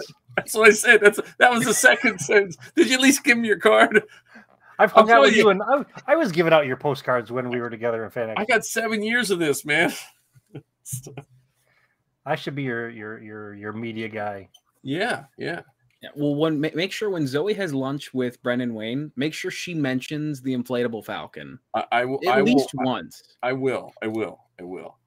I'm telling you, I after listening to him, I definitely want to do that costume.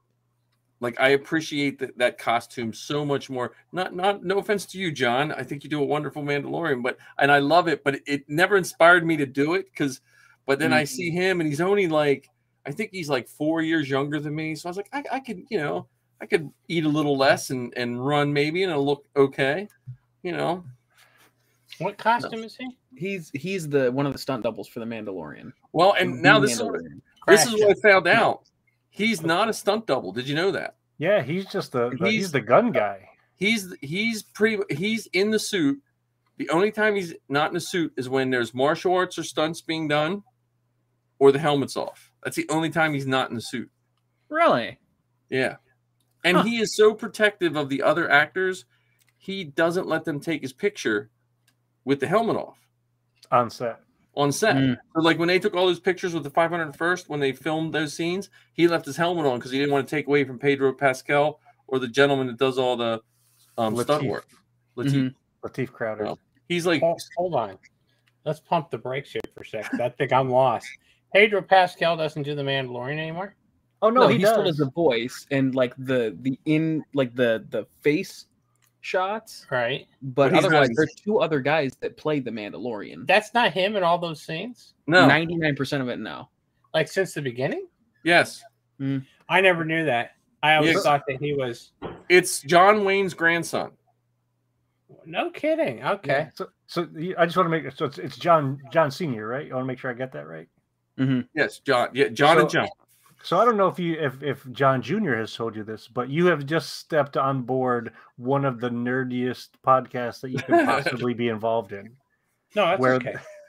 Where the three of us have such a collective array or cache of random bits of information that it may scare you.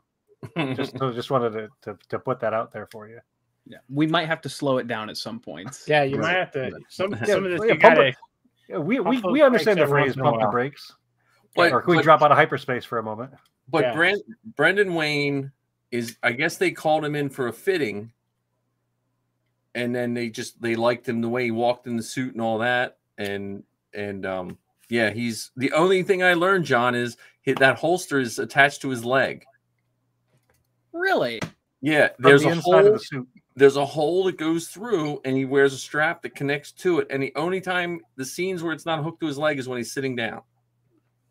Because he told him in the suit, he was like, "You can't have a holster and expect me to pull this gun out if it's not attached to my leg." And they didn't want to strap around it because I guess they knew the Book of Boba Fett was going to have a strap around his, and Han Solo has one, so they wanted it to be different.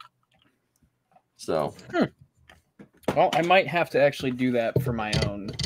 Yeah, you have to listen to the I think that's the Armor Party interview with him. He talks about that. So when are you going to get him on here? Dude, what did I tell you? Well, he's already been on Star Wars Geek Girl. Listen, when she comes back, when after she has lunch with him, and I'm sure all that relationship, then I might hit him up. But again, 2023 is what he's saying. John Jr. We'll see. Well, you know what? Maybe it'll be the point where Zoe's working out there, and she can just come on every Wednesday. She'll be like, that would be the best news ever. She's like, well, I can't do it anymore because I have a job with Lucasfilm. I'd be like, okay. So, yeah. A little backstory: Mike's daughter is in film school right now, out in California, and Lucasfilm. No. She goes to Temple, but we somehow stumbled into knowing a bunch of Star Wars people. So there's a lot of people that work at Lucasfilm that's trying to help her out. So Zoe has interviewed a lot of people who've either been voice actors or authors or actors from various Star Wars things because of her 7-year stretch of her podcast. Yeah, she started doing a podcast. She just turned 21. She started doing her podcast when she was 13. So she's been doing her Star Wars forever, it seems like. And she's lucked out. She's had panels at the last 3 celebrations. So possibly the one in London. I'll find that out soon enough. And she's 77 times cooler than all 4 of us combined. That's true. That's true. Did you pick 77 because Star Wars came out in 77? Yes, sir. Mm-hmm. Okay. And she's a Mandalorian. She does some Sabine. 4 Sabines. Yep. And my other daughter does a droid. So if you ever see pictures of John with 000, that's my other daughter. The Black C-3PO. Yeah.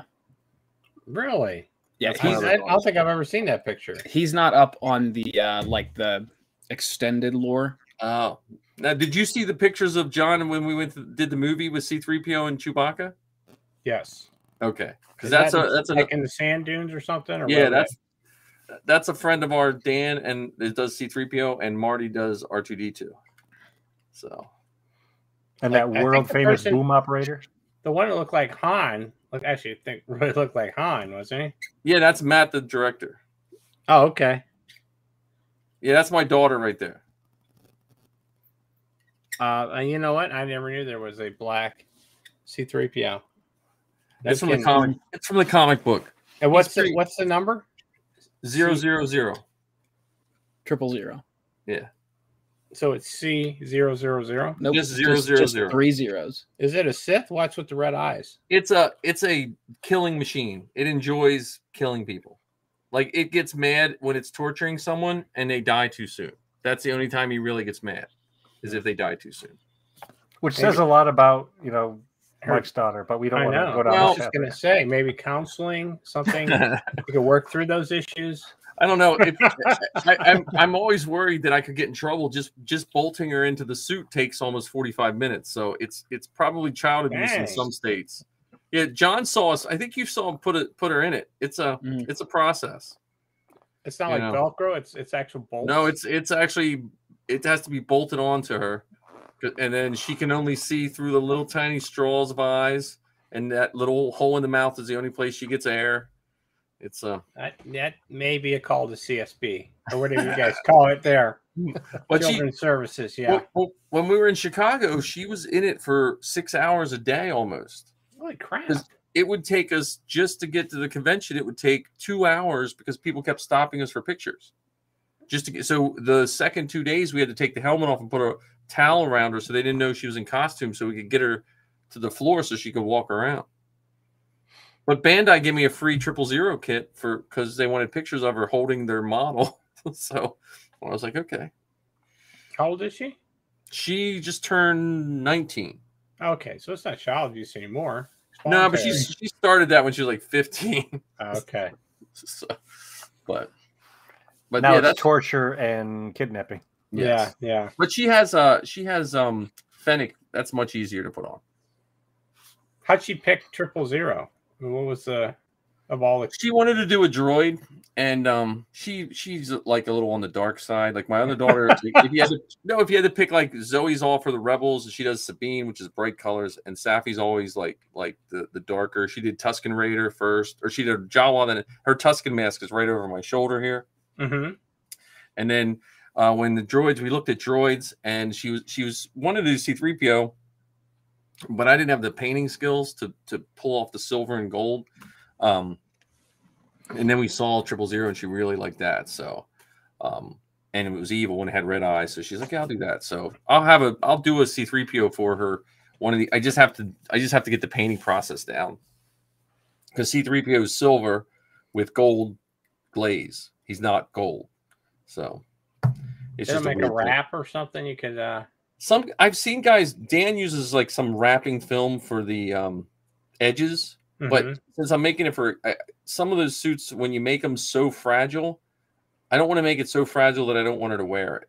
Like I know guys that have C-3PO and they'll only wear it like twice a year because they don't want to scratch it or break it. You know, it's vacuum or it's a special paint. There's a couple ways to paint it that it's just as durable as like automotive paint. So it's just a matter of I just got to practice. And the problem is it comes down to in where I live in Pennsylvania. When I go to practice, I got to make sure if I'm going to paint it because of humidity, that gold and silver will change color. So I have to have it all set up and paint the whole thing all at once to be, and then I just get too many projects going. I got like a Vader I'm working on, and what's the other, Commander Keeley, and all kind. I got in my kids. A clone trooper? Is that Yeah, Keeley? that's Keeley. Mhm. That's Keeley. And aren't you So- updating your TK? Yeah, I cracked my TK, so my TK is I really gotta get my TK done because that's And then my you helped me with my Pinto version of Din Djarin. Dinjarin. Yeah, so Then don't forget you got Zoe's TIE Pilot. Zoe's TIE Pilot. I have live action Sabine whenever that comes out. So because I looked have out to get a TK armor outfit. Oh yeah, That's well, what I want more than anything We heard else. it here first. Yeah. Well, it's funny because it's like I built my first TK to join the 501st in 2007, and I've been in ever since, and it's fun. I mean, and I wear the same. John wore my kit. I mean, it was way big for him, but John wore my kit. But the TK is an easy kit. Like once you start it, I know John's like hesitant, but once you get those first couple pieces, it just goes pretty straightforward. I just want the standard. Yep. New Hope or Yep. Empire, because I know there's variances, right, between Empire New Hope has and even up to Return of the Jedi, right? Is Oh, there yeah, variance in the suits? the Return of the Jedi one. No offense to Jedi people, but they're not as nice looking as you realize because they had like a lot of the suits were cracked when they made Jedi, so they put weathering stripping around the edges. And so if you look at Jedi, it almost looks like a costume compared to the first two movies. Empire has the black teeth. The frown is painted black. And then New Hope has The eyes aren't the same or something, right? Is there something wrong with the eyes? Yeah, well, that's all three. All three, the eyes are one size bigger than the other. Because it was actually carved by hand and then formed over the top. So that's why it's asymmetrical. Plus the slots on the side aren't those stickers. Yeah, and then the Sand Trooper, when they put the Sand Troopers together, depending on which Sand Trooper you do, the brow is in a different spot. Like there's probably, I don't even know how many CRLs for Stormtroopers there are, but I like New Hope the best. That's probably the one I would do is a New Hope, but the New Hope, then they also have the versions that Han and Luke wore too, which are slightly different. But the basic New Hope Stormtrooper is probably the most iconic. That's probably the one I will do eventually. Yeah. I can't do a TK because I'm too worried about someone come up to me and say, "Aren't you a little fat to be a Stormtrooper?" Well, I lucked out because the last time I wore my Stormtrooper, I was slightly heavier. I felt good when I was putting it on for this wedding. I was like, oh, I must have, that's how I could care less about health or anything, but it's how my armor fits. What was the standard height, like, according to, like, I don't know, Wikipedia? It was 5'11". That's the standard height of a Stormtrooper, so I'm like way short then. Oh, well, but the Stormtroopers, I think it was some of them, most of them though in the movie were 5'9". I think the guys in Tunisia when they did the Sand Troopers, I think they were like 5'9". What about like on the Death Star scenes? Yeah, you're probably like 5'11", but the helmet adds a couple inches, and so and the heel of the boots a little. Yeah, the heel, little boots. Unless you do the Rogue One troopers don't have heels on their boots. This is what we look at. When the first time I saw Rogue One, the one thing I noticed was they have different boots because their sole is perfectly flat in Rogue One boots, and the New Hope and all the other ones have a little bit of a heel. And none of them carry a grappling hook, do they? There's only one grappling hook in the Death Star, and Luke happened to get that one, And that was a specialized field, Yeah. Troopers, sure. Yeah, I can't stand the Kenobi / Andor troopers. The first thing I noticed was there were no joining strips. Oh yeah, and they have the USB plugs in their stomach too. Yeah, the Rogue One has a USB plug in the stomach plate. Hold on, the hyperdrive is failing. What was that? What's the joining strip? So if you look at the Stormtroopers, where the seams would be on like all of the, like your forearms, your biceps, thighs, calves. What do you mean by seams? Like where they physically put the two halves together? Yeah, they put a strip of plastic over top of it. Okay. And in A New Hope or in the Rogue One movie? In A New Hope. And in everything up to Kenobi, because the ones in Kenobi are different from the ones in like Rogue One and Solo. Now, some of the ones in Kenobi are 501st members. Right. So, but the hero costumes are different. Wait a minute, I thought the 501st was clone troopers. Why would they be stormtroopers? 501st guys being in real life costume club. Oh, okay. Don't get me confused here. Yeah, no, it's gonna be easy to do that. I'm a beginner nerd. Oh, we're sorry. Okay. Yeah, the 501st guys, like Michael Bender and the one guy, I forget. Paul, he does droid, and I sold him droid parts over the pandemic, and then he was in it too. So it's just funny that we have guys that were in the movies, in our groups. Steele Saunders. Oh man, that's so funny. Are you able to check him out if you saw him? I wouldn't. I know Ajax Citizen. Yeah. So there's a comedian, Steele Saunders. He does a Star Wars podcast. He's from Australia, and he's a friend of mine, and he has twice done podcasts with my daughter on Celebration stage just because Lizzie couldn't make it. Her partner lives on the other side of the country. Well, he was doing her live podcast at Anaheim. We were at Anaheim, and right at the beginning, I think he announced and showed us that he was on. He had a split cameo in Kenobi. He was a townsperson name, and he just named himself Ajax Citizen. So because Ajax was the code name of the city when they were taking the extras to the town, it was called Ajax. Speaking of town, I would love to be able to visit the town that they have on Ferrix for Andor, because they built that city, that town, full scale. And I hope they didn't tear it down. I hope we could just someday go and walk through, Rick's Road and all of that kind of stuff. Yeah. Well, it'll be. Yeah, where was it filmed, Ken? It was filmed in California. No, sorry, no, it wasn't. I'm not sure if that was filmed in England or not. Like, in Europe somewhere, because many of the sets are in Europe. Yeah, because it wasn't the dam. Isn't that in Scotland? Yes. Yeah. Yeah. I mean, that's. I think, and many of the Aldani's things, like when they were herding goats and walking through those big mountain passes. I think that was the Highlands of Scotland. Yeah. Yeah, that was cool. I kind of figured that was a gimme on that one. Well, yeah, and I know like the garden where they filmed the forest where they filmed Force Awakens. I think you can get tours of that now. Where Rey and Kylo fought in that, not where the ending battle, but the first battle when he captured her. Yeah. It's a like a garden, like what we would call a park around here, but it has like paths through it and stuff. And you can go on a tour there. You can go to the island where, Luke was, but that's like weird. You can only go certain times a year because of nesting birds. Skellig Michael. Yeah, Skellig Michael. So yeah, it's always neat when they see, because some guys have been hiking up to where Grogu was stolen.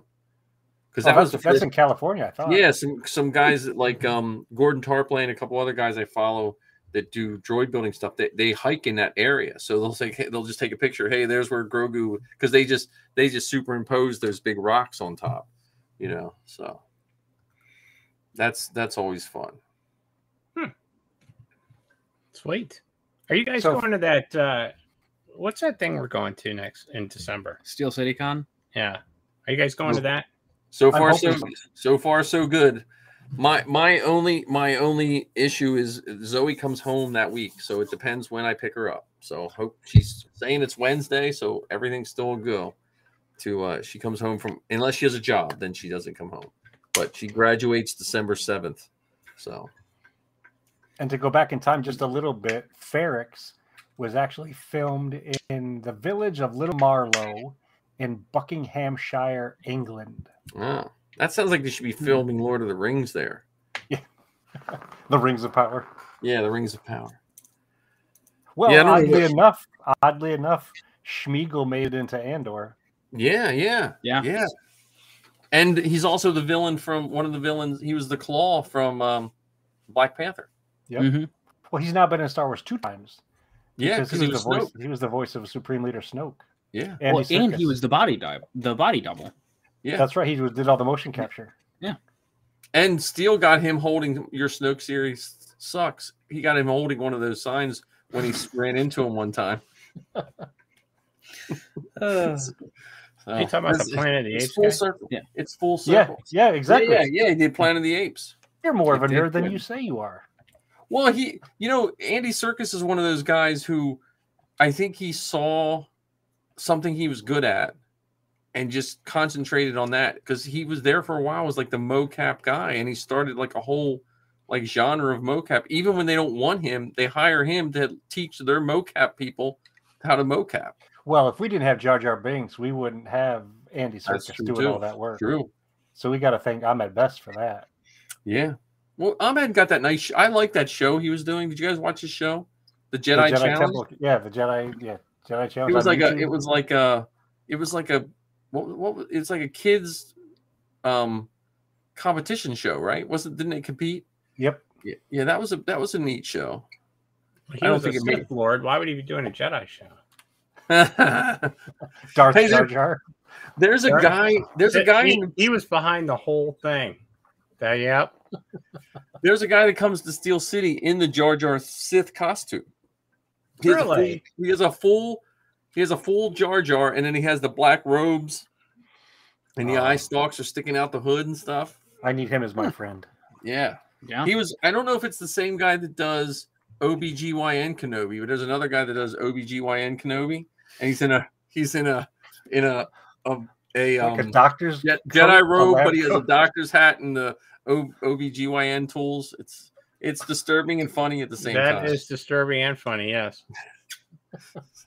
The fun days of Steel City. But I think I have a sticker from the OBGYN guy somewhere.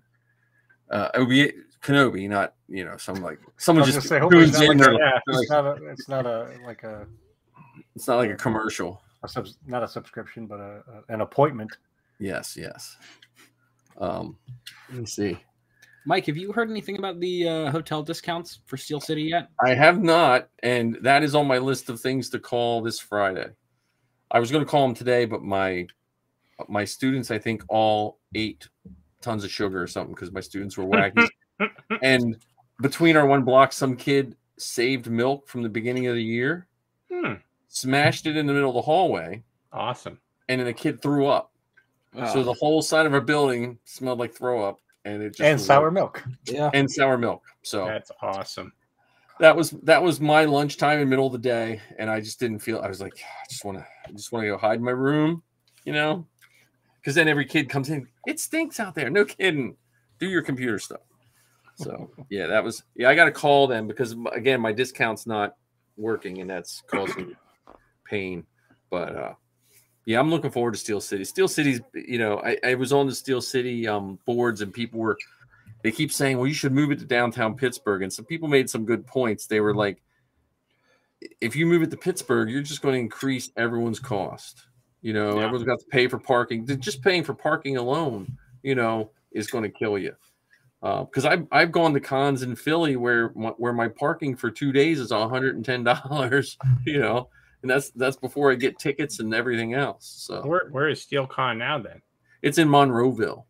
It's okay. Like right outside. It's on our side of Pittsburgh. It's nice. I mean, it is pretty. It's outgrowing the space, but I think they're putting some of the guests in the back of the hotel. I think. Did they do that when you were there last, John? No, they hadn't done it yet. However, so when I did my troop on Saturday, we were actually talking about it. They did it for August. Oh, okay. They are in the conference room of the DoubleTree there. I still think they could probably go through some of the vendors and say, hey, you know what? You've been trying to sell the same garbage for 10 years. Maybe you, because there is some stuff there that has been, I've been going there since 2009 or 10. And there's some stuff there that I think has been for sale every con, Well, yeah, I mean, look at that back. So if you're looking at it from the front doors, that back right corner, they had the exact same stuff there in June and in December. It's like, is anybody really buying this? Yeah, because some of that stuff is like, it's almost like taking Archie comics to a comic book show. I'm sure there's a market for Archie comics, but there's not that many, Right. So, yeah, that's, but I don't know. It's still a good con. I just like that con compared to most. The price is really nice. And you're kind of trapped there, like you're in con mode for whatever amount of time you decide to stay, So I thought it was free. You told me it's free. Well, guess again. It's not free? No. How much does it cost to get in? It's like 30-40 bucks. Holy For the whole smokes! weekend. Yeah, it's For the whole 3 weekend. days. Wow. You haven't been to a con for a while. I've never been to one ever. So That'll be my first celebration. one. What were celebration tickets this? There were I think 2. 250. Yeah, 200, 250 The Star for a Wars 4-day. celebration? Oh Yeah. no, I was In thinking too London. much. That's Yeah. what I was thinking. Yeah, no, I think they were 2. I want to say they were 2.25 or 250 for the 3 days per I thought it person. was 4-day. No, or 4 days. Yeah, it was 4 days this last time. So and like, well, even the cons, some of the cons we have in Lancaster are like $50 a day for a con. So it's you know, Fan Expo is always expensive. It's like $90 for a 3-day pass. yeah. Granted, I don't know anyone that's going to Fan Expo for multiple days. Now, do they troop Fan Expo? Yes. Yeah, I think it's on our calendar. Yeah, I mean that's another plus for I know ARC is thinking of joining the costuming groups, but that is one of the perks of the costuming groups in the sense that you do get some access, which is fun. Like we did RoboCon or RoboFest or something just recently. Brickfest. And they give it Brickfest, and they give us passes and stuff because I would have never paid to go to Brickfest before, but it was neat. You got to hang with some people. The droid builders. Do you have droid builders out there, John? Is there a big presence of droid builders?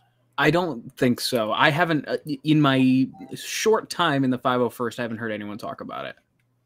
Yeah, the droid builders that's another good group. Start with a mouse droid. Get a Traxxas Bandit.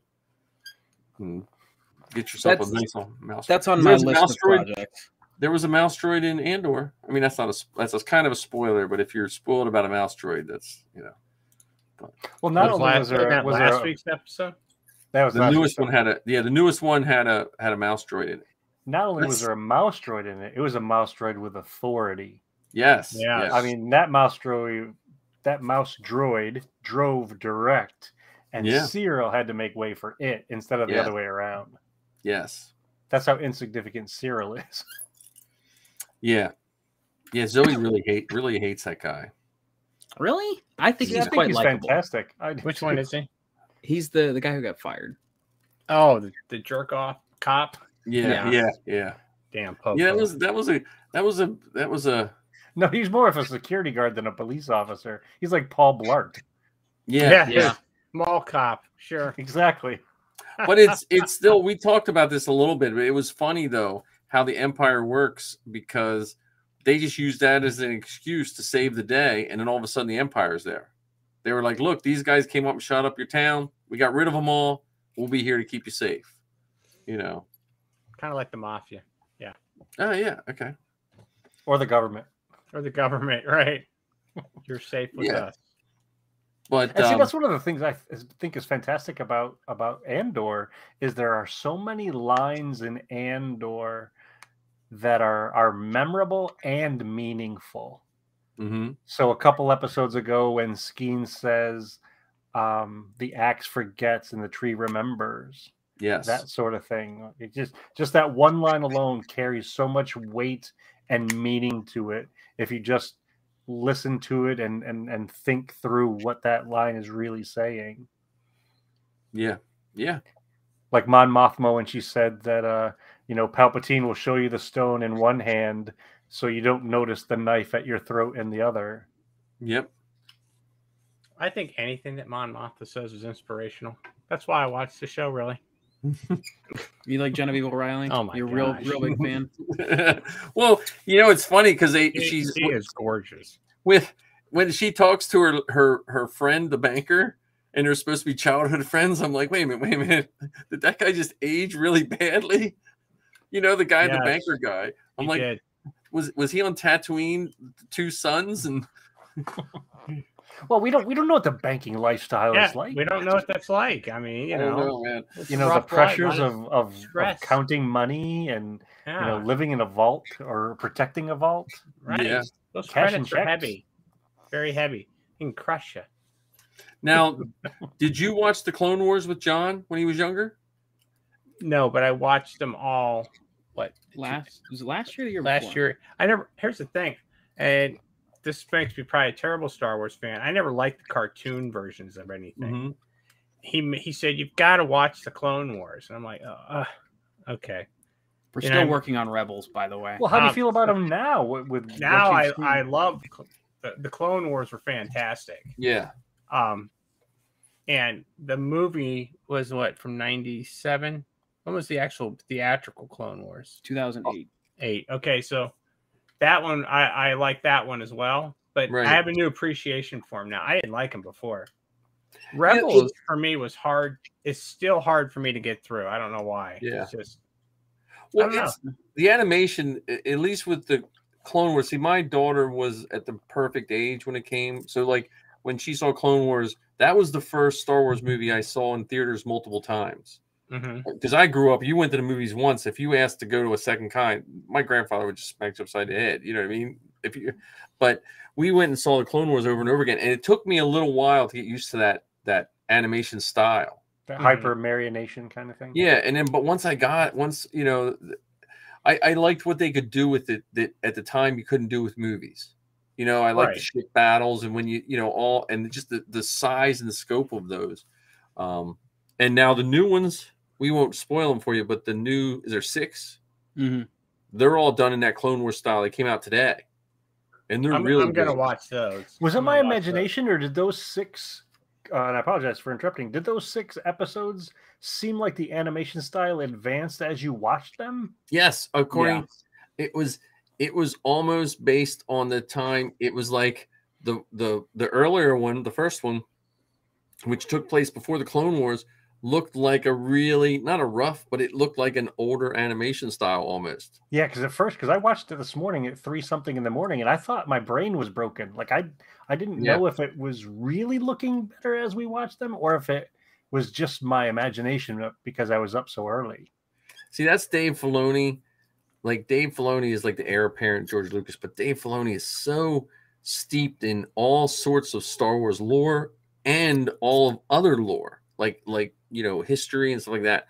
And it just and he's such a film buff. Like if you watch Clone Wars, he had that homage to like Godzilla when they fought the Zillo Beast, you know, and he has all those homages of those 1 or 2 episode things to different genres and stuff like that.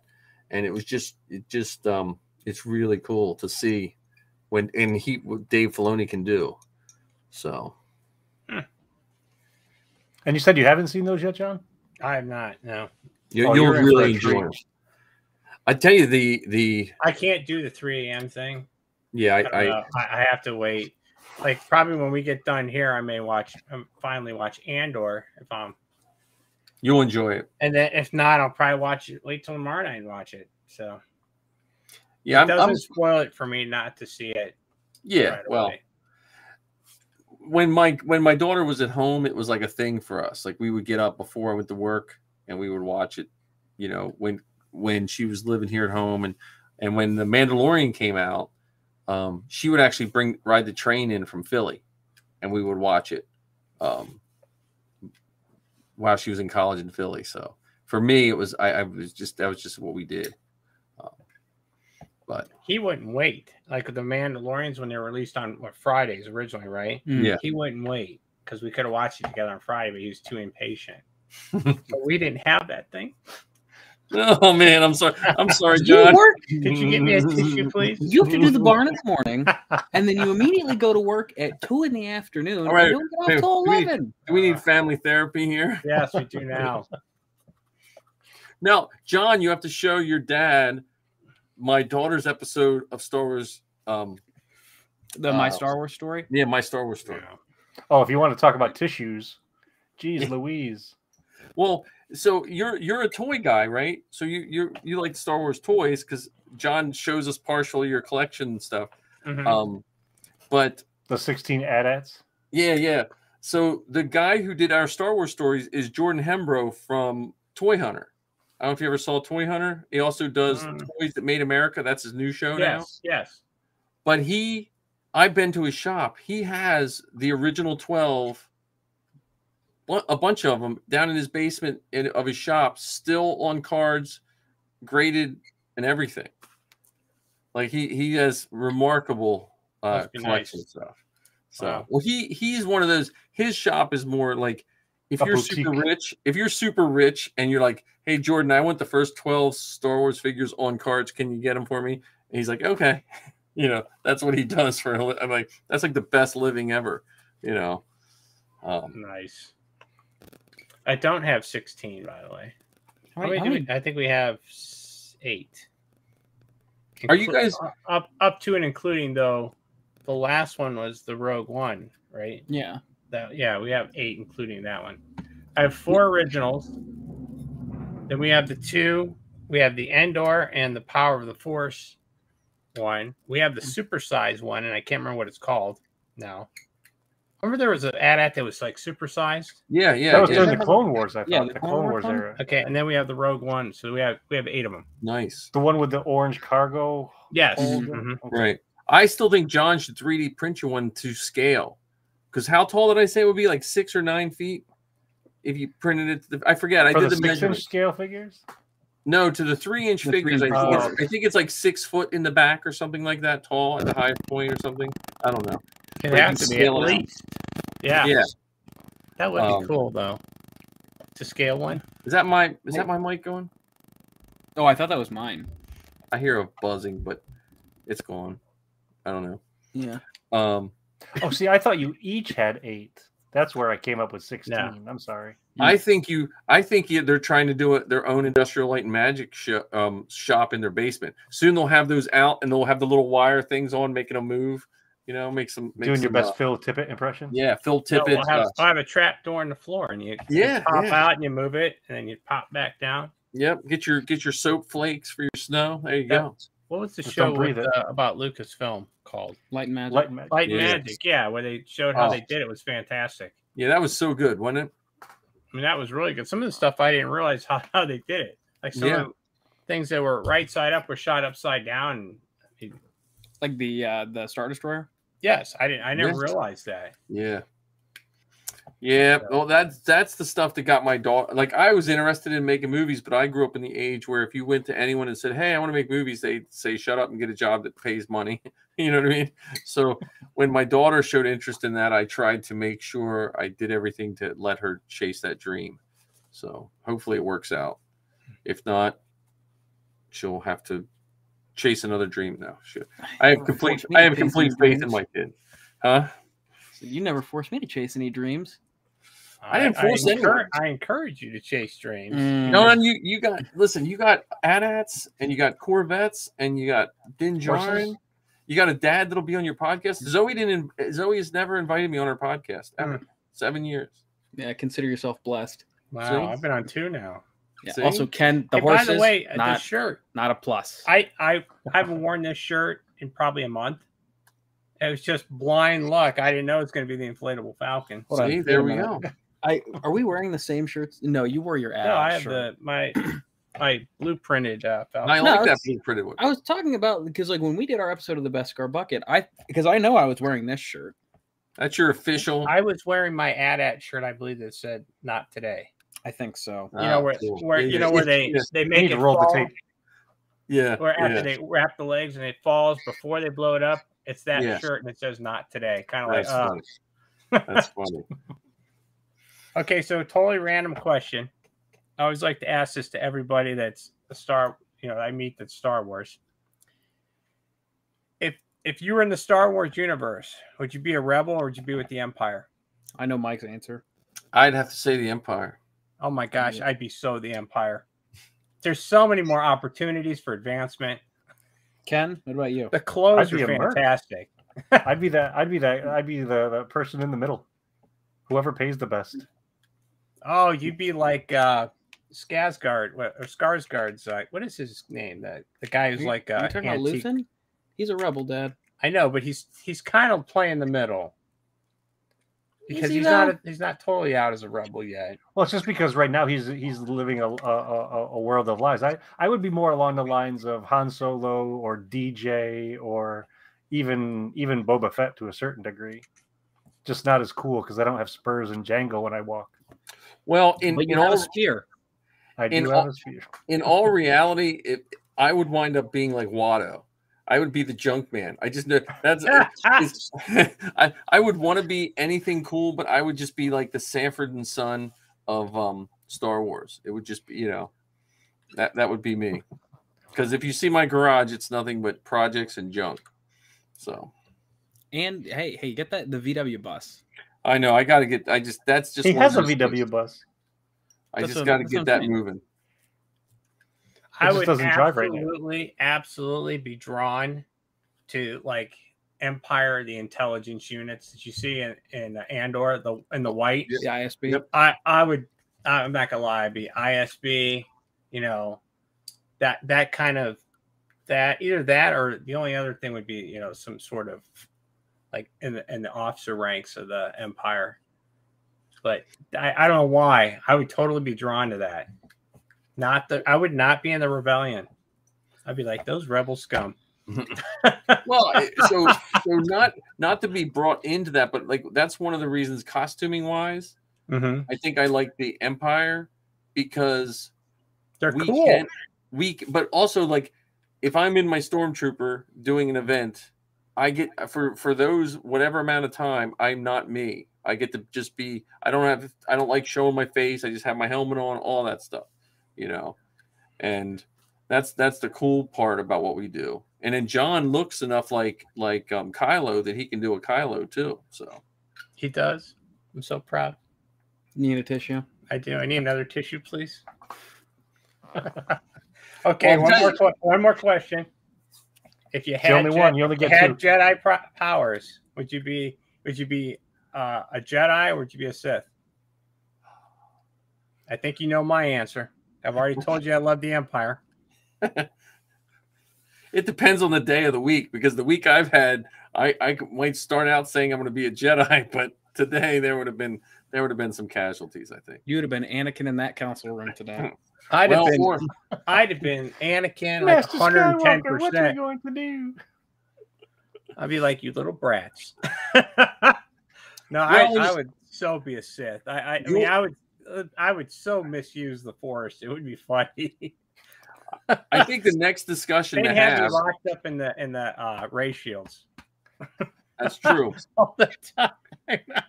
But the next discussion to have in a couple weeks is once we digest it all. Is my thoughts on Dooku have completely changed after today's cartoons. Why is that? Really? You got to watch him first. About him. You got to watch him first.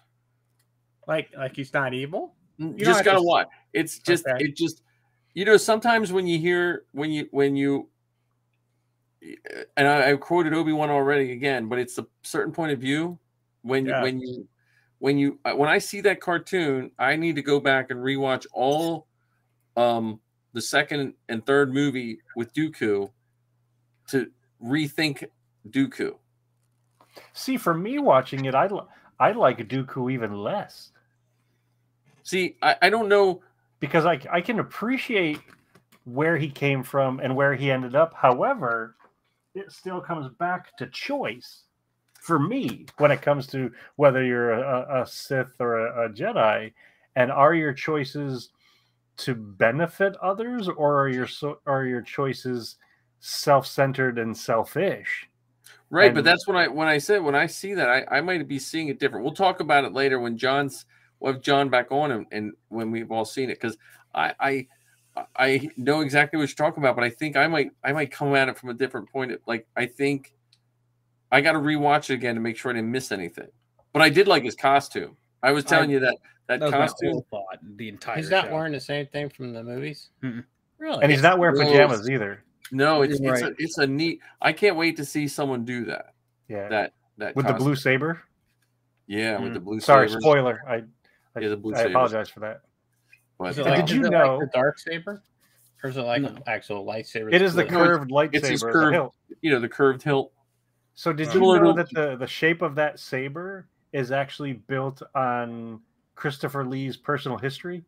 Oh, because he was in the wasn't he a spy? He was in the British Secret Service. He was in the British Secret Service, and so I think the sword that they used in as part of that uniform had that curved sort of hilt to it.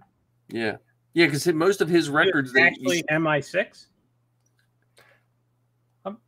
No, his was whatever he did, his records were still sealed or something like that. Like he was like, I forget. It was like MI6 but slightly different.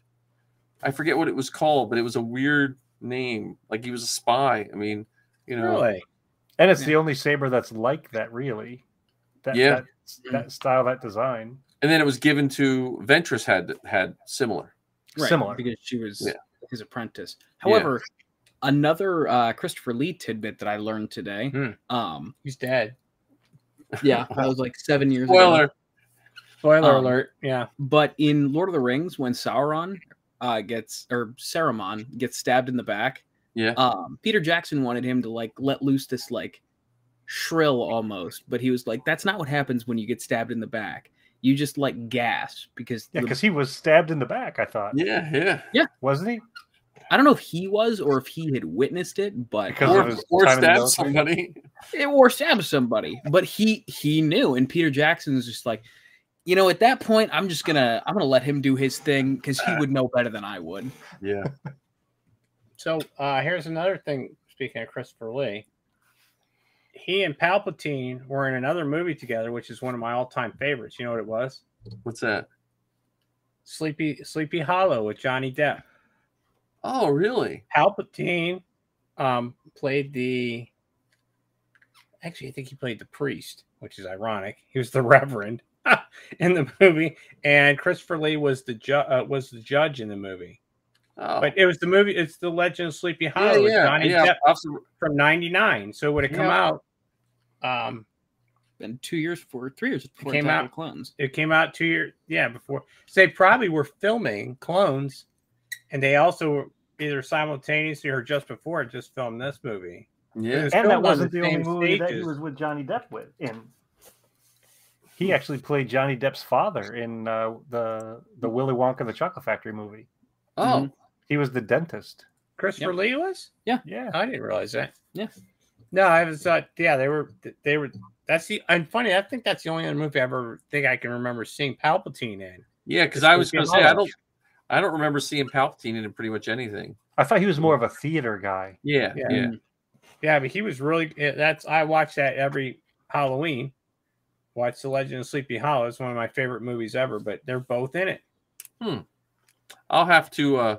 I'll have to rewatch it.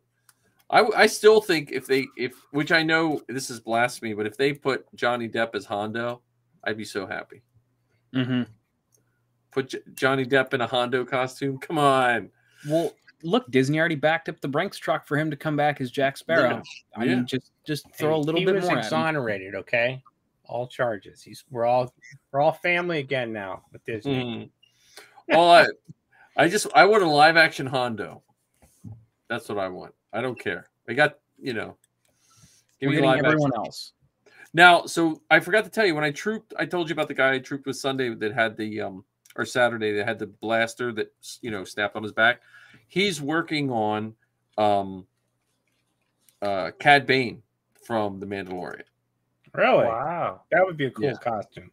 Because we were talking masks, because he was showing me a mask, and I was explaining to him like most of the Cad Banes I've seen lately have been like bobbleheads, because they buy the rubber mask that pops over, and so the head has to be like that one. That mask I have wherever it is, you can't really wear it because the neck's so small. So guys get them a little big, but there's one where you can put the back of the head on, and then the face goes on with magnets, and then the jaw's missing, and that's what I was showing him some files for that. So, that's cool. Do they have a way to synthesize the voice though? Because that's half the character is his voice. Probably someone has. I wouldn't be surprised if someone. Well, but the nice thing don't they have like larynx mics? Where you can get attached. Because a lot of the stormtroopers wear them so they don't get it stuck up their nose like I did when they put their helmet on. You missed that story.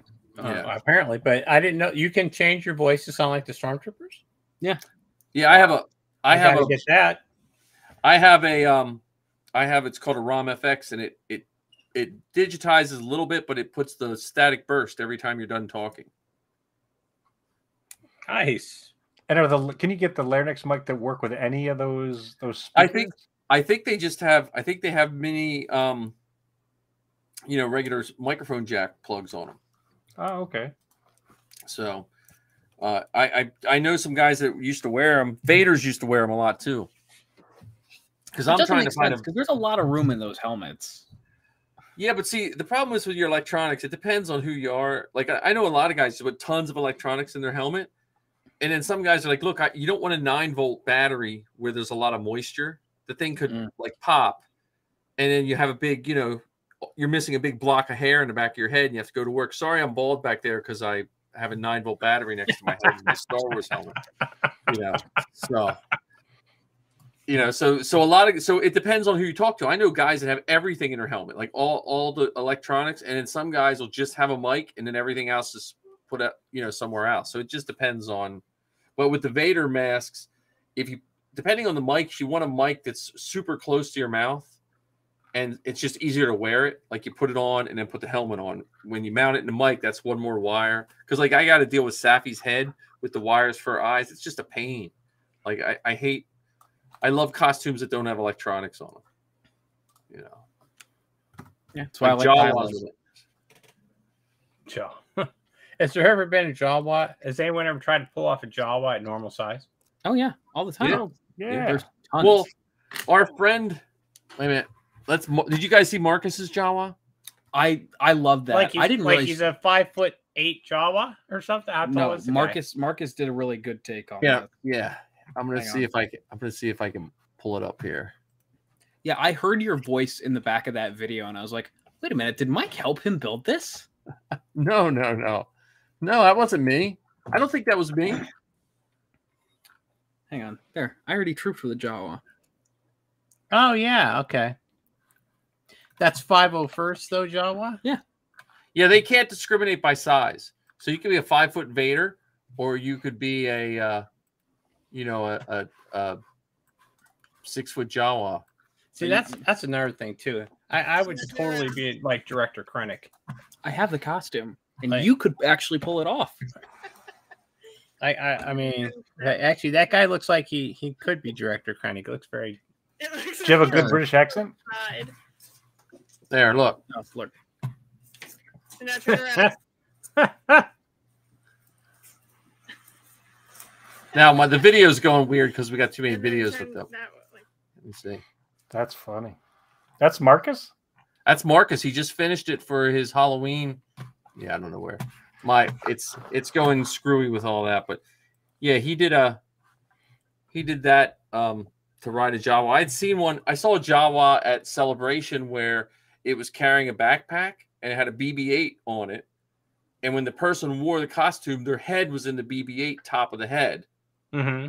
And then the Jawa was just on front of him. So it looked like a Jawa was carrying something, but it was literally just the person's body was in the backpack. My girls did Jawas for years, man. I'm a little biased towards small Jawa. I like the small Jawas, but you can't discriminate, Mike. Yeah, I know. Yeah, you can't be sizist. Come on. You're a sizist, yeah. Well, the only thing that bugs me. I identify as a short Jawa. My Jawas. The only thing that bothers me with Jawas is when people just don't do the faces right. Like they try to, I don't know. They do something with the eyes. Like we saw Jawa the other day. The eyes were like humongous. It looked like an anime Jawa or something. Has there ever actually shown what a true Jawa face looks like? No. At one point they were saying it was a rat, and then I think that canon has changed. Well, we do know that they're furry. That came through in the Mandalorian, right? According to Pelimoto. Yeah, Pelimoto. I was gonna say. I still think she's one of those people that just yaps about stuff. I'm not going to believe what she says. I think she's. Yeah, but you can see the fur in their cuffs when. Yeah, I know they have to have furry hands. And here I'll show my Jawas. Whoops, wrong one. There. I love that picture in the bottom left of you just. Oh, maybe I thought you were looking down. This one here. That was it. That was we were there at 7 a.m. and it was like freezing cold. I was like, my Velcro wasn't sticking. It was. Yeah, that's. Where is this at? That's the Mummers Parade in 2009, right there. Are That's those your daughters? my daughter's. Yeah. So, Now, fun who fact: I thinks bought those Tyler robes should- from Chris Bartlett, who plays all the droids in The Mandalorian and all the live-action Star Wars stuff. And Jedi Temple Challenge with Ahmed Best. No, he didn't play that. The Who Jedi was- Temple. or was that that- was Gordon Tarplay. Ah, okay. I'm a fake fan. I apologize. Yep. Gordon's the guy who I became friends with and sold me Safi's shorts for her 000. Like, I'm the fattest guy that knows all the droid people. Like, when I hung out at Celebration, they were all the skinniest people you'll ever meet, and then me. So they could all fit in suits, and they're like, "What?" I guess they just thought I was there to eat the Well, extra. you could be a Ned droid. I could be. They're a on the Ned. husky side. I could be a Ned. Probably not, though, man. There's probably still not a lot of room in those suits. A Yeah. binary load lifter. Maybe. I could be that. Well, in the newest one, the one in the cartoon that was guarding that kid, I could be that one. In the barn. 2 ton. 2 ton? 2 ton. I could be 2 ton. what a name. 2 Which ton. I thought that was like, yeah, and I'm stuck here with 2 ton here. But I- no, that was his actual name. Yeah.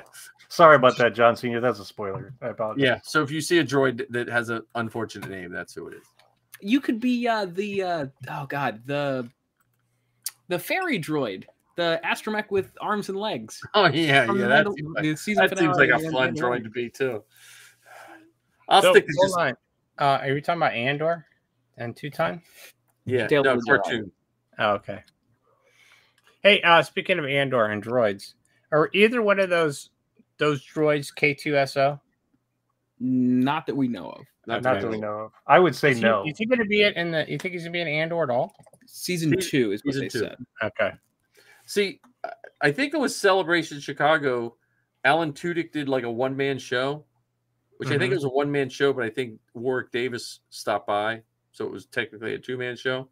But Zoe stayed for it, and he was talking about Andor back then, like that it was coming out. So that was when was that? When was it? Chicago 17? 17.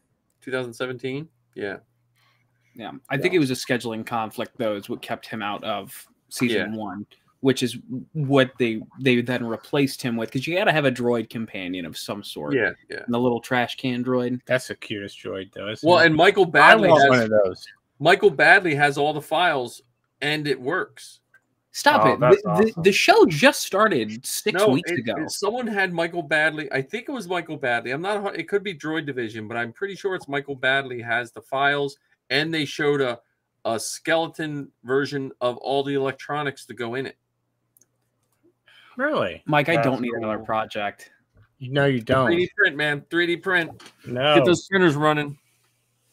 He needs to 3D print himself a winter car right now. Oh, he can okay. Print. Well, my No winter 10-day projects. my 10-day print of the Sabine helmet Yeah. came out beautiful, except the scale. Oh, is Way it too small? big. Oh, it's No. too big. Uh-oh. Oh boy. Ken, are you working on your post-imperial? Yeah, still. We haven't breached into the costume corner yet. So, what do you need for Director Krennic to actually make it a full costume besides the boots? Me? I need the pants. That's it. The pants and the boots, yeah. And then technically I You need look a like new- Magneto. Oh my god. Yeah, it's Magneto. What's Magneto from? That's X-Men, X-Men. right? Yeah, Jesus. Fake nerd. I know. It's- I only Star Wars is number 1. Star Trek is number 2. The Browns are number 2. Let's not get the lines crossed here. Yeah. Okay. Well, I'm not. I guess Now in you're a really crossing streams here, and I'm not sure if we can. science we can have fiction. I that. guess the Browns would be 2, but See that Sabine helmet would fit a guy. You could. Oh use yeah, it no, as- it's just too big for a girl, but it's pretty big. Like like sitting next to my head. It's pretty large. But Yeah, I it'd did be it a to test. bobblehead. I did. it I'd to buy that test- for $1. Like John, I get those weird squiggles in the front. Yeah. That thing's almost perfectly smooth because I ran that on the slowest setting. So I scaled it. I scaled it down to 87.5%. Are you printing it And- again? Yeah. But this time it's only 9.5 days. It's 7 days. Oh, okay. That took 7 days to print. That's That Oh, that took one 10. took 10. That took 10. Dang. So yeah. Yours seem like they take 10 minutes. What? Well, because I print with thicker layer lines and faster settings. yeah. Like, because that's because I do all the work with the Bondo, Okay. and I And like Mike's put trying work to into avoid smoothing that it part. out. I'm lazy when it comes to Bondo. I like Bondo, but I'm just I don't have anything. Right now I have so many projects. I'm just trying to test my printers. So I'm just like trying to tweak settings and stuff like that. Like I printed this is my chest pieces. I'm starting to break them off I'm doing a Vader. So my Well, Vader Mike, I mean, helmet. we've got a new project that we can work on in unison. I just need your I need to commission you for the printing part. No, yeah, well, I think what I'll do is how about I look at the files I have because I have the files already. I'll start Okay. printing them. And you're 5'9", right? Or 5'10"? I'm 5'10". Well, yeah, unless my knee's acting up, then I'm 5'9". Okay. Because I lean on my other leg. So, So we but could yeah. do the Pinto version of Din Djarin at the Yeah. same time. yeah. But yeah, there's my Vader, and there's my whatever that alien is. I just want to use that alien in Matt's movie.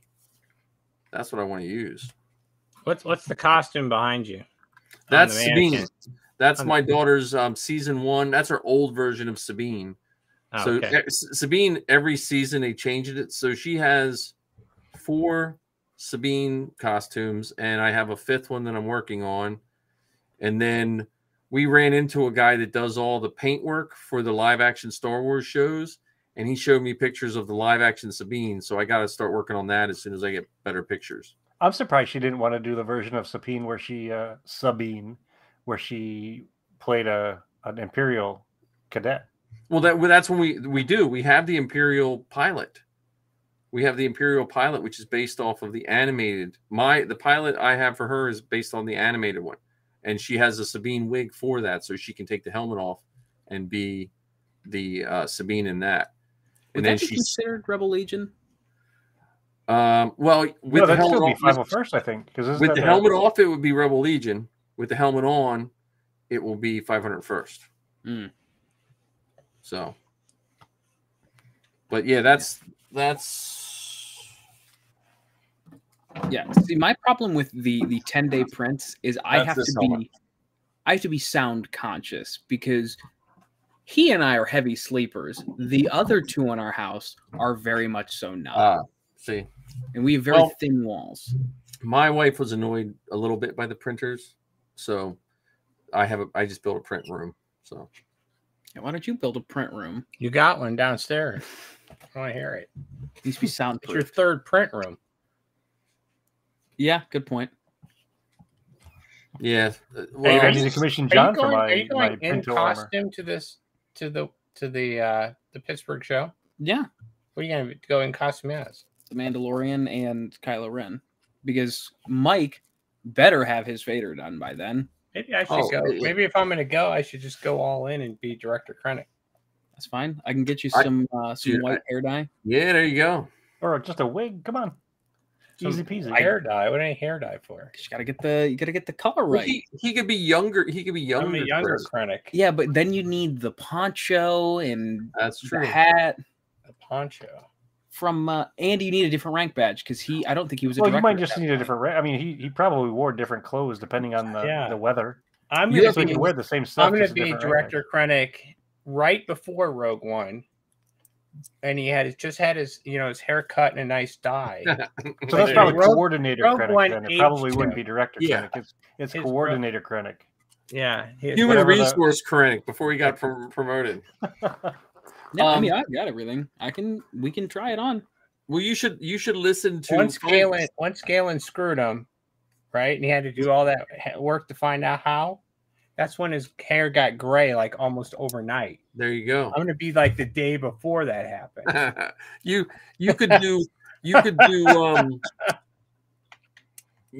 gotta find Steel Wars podcast when he interviewed what's his name, Krennic, the guy who plays Krennic. Mars Madison? Or no, that's Matt- someone else. That's Galen. You're thinking of that's Galen or so.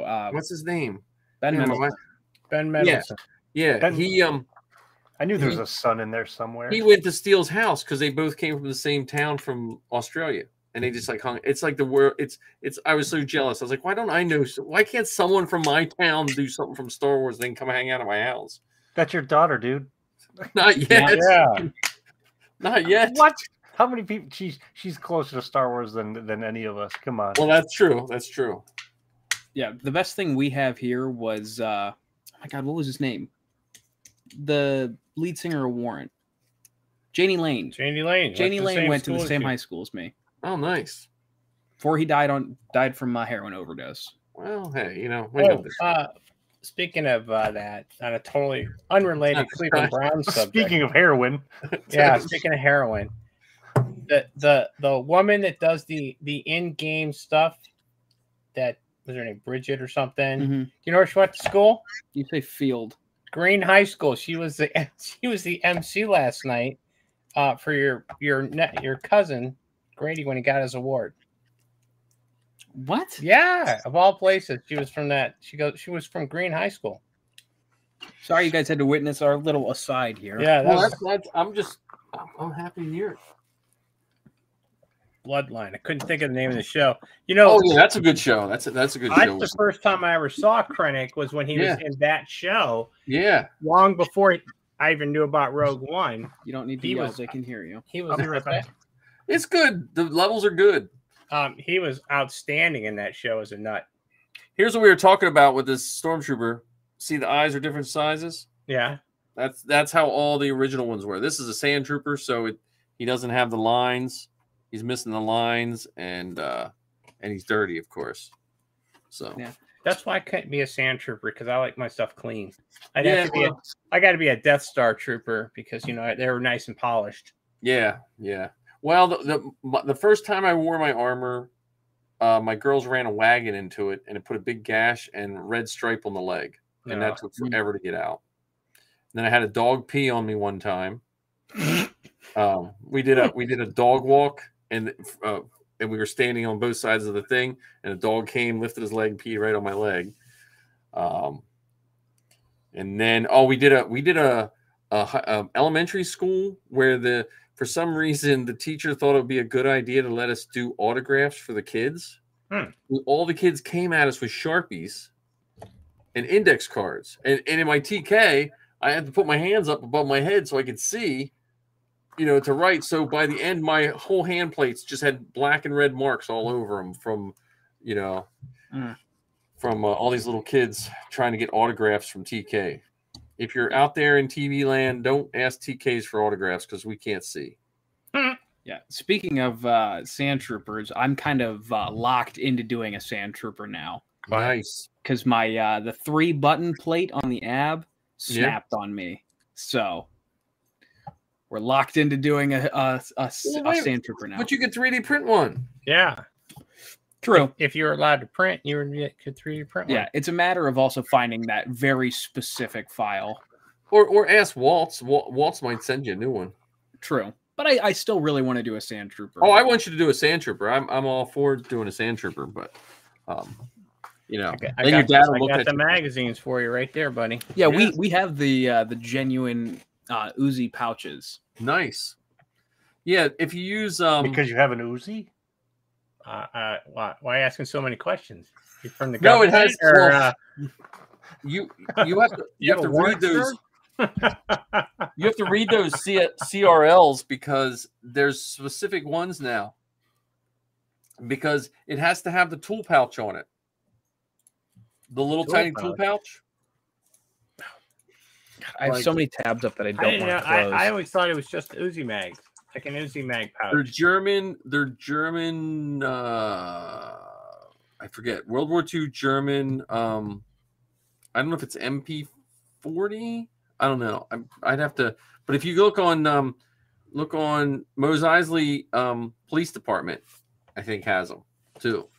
Oh yeah, no, it Go back they're to the MP picture of them. They're MP40 pouches. Yeah, MP40. That's what it is. Go. What? Can you blow that picture up? That's an MP40 pouch right there. That's not an Uzi pouch. Right. I guess. God, And that if you- looks just so- like 'em. It's IMA. IMA is a website that sells World War II reproductions and original stuff. If you're looking to get any of that, it's it's usually one of the cheaper places. So what they do? Just paint it black? Yeah, Why does it look black in the pictures? Green. Well, that's green, and the originals were green, but did they paint them black? Yeah, to make some it of so- them are painted black. If you look at the it just has to be super dark because a lot of those were shot on old cameras. It's like Vader's helmets. Vader's face is not black. Vader's face is gray and black. It's a checkered pattern until Revenge of the Sith. And then they made it all black because the cameras couldn't pick up all that black. Hang on. If I'll show you. you would probably enjoy a good CRL, travel down the CRLs. Oh, like, geez, that's a don't wormhole put that I'm him not sure you're onto ready that. to step into. No, but if you're going to be a stormtrooper, like I think I looked at What is the CRLs? it's Costume costuming reference in the library. So for every Is that a costume, website? if you look up Stormtrooper space CRL, it will take you to the 501st CRL, and they have a CRL for every costume. And then if you're going to be a stormtrooper, it's called the Stormtrooper Detachment. It's specialized guys that just specialize in helping you make stormtrooper costumes. So it can get as picky and minute as you want to. By the Are odds you snap. saying that you want to be a costume character? You've just taken your first step into a larger world that you may Yes. not be able to escape from. Yes. But I've got the Vader CRL up for him. yeah. If you look at all the different Vader helmets, I try to explain to people like there's so many Wow. Vaders. I didn't know that. Yeah. I always thought it was shiny. It's just the lighting, huh? Yeah. And that's only in A New Hope. Yeah, because you see the robe here on the sides Mm-hmm. that goes over top the shoulder armor, Yeah. and then in Empire it started going under, I'm doing Empire. which is the Let me see the best Empire Vader. armor. Maybe I'm missing it. Yeah, see, Oh, okay.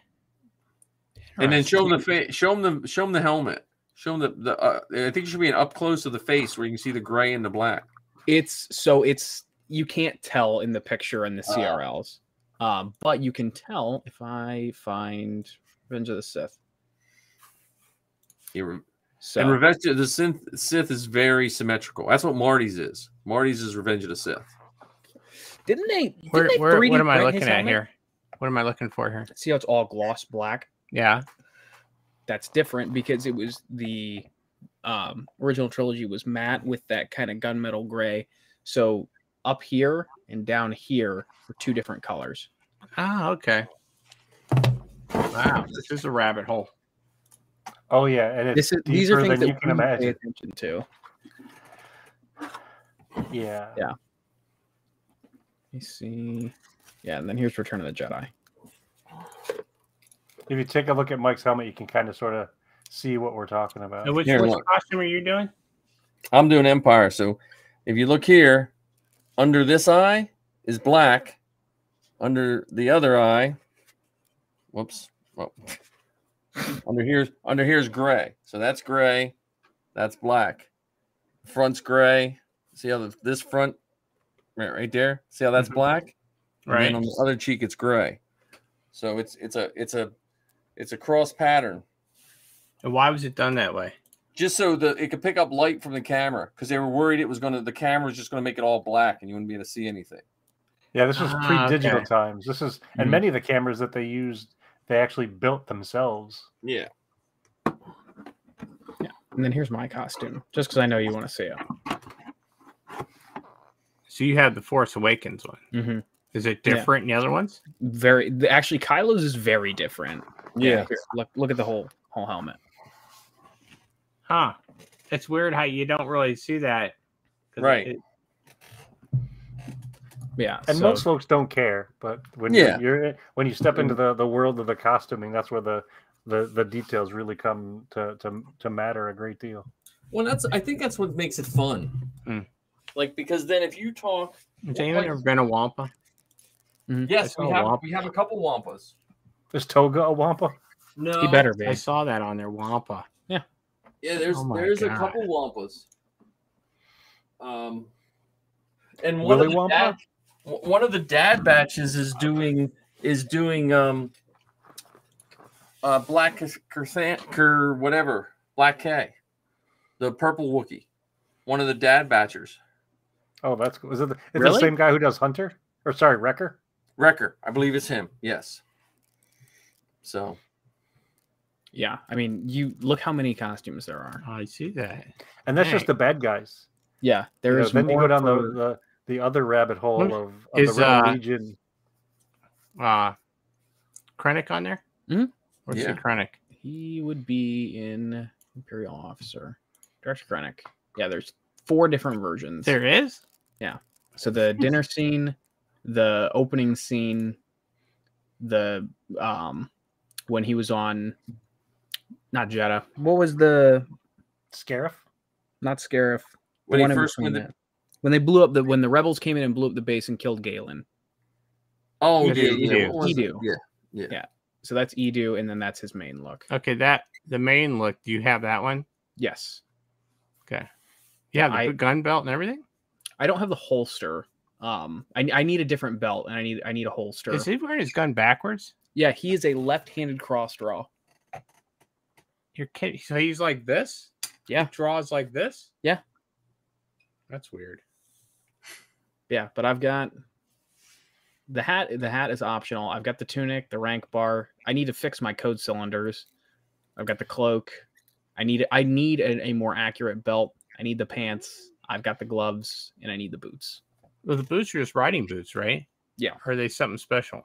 No, they're just riding. They're knee-high riding boots. Original German marching boots, or with no stirrups. Or not stirrups. Right. What's the what are they called when they make the clingy clangy Spurs. Spurs. That's it. No spurs on his boots. That's just Boba Fett. Well, and that's like Boba Fett has Boba Fett's belt is a belt off of a saddle, isn't it? Yep, it's called the girth belt. Your girth belt. That's just a it's what goes under the horse, I think, to connect the 2 ends of the saddle together. Yeah, his original. Wait a minute, it is? Yeah, the original Boba Fett. There's so many. I mean, Boba Fett has tons, and the Boba Fett guys, they're like you, Mando Mercs.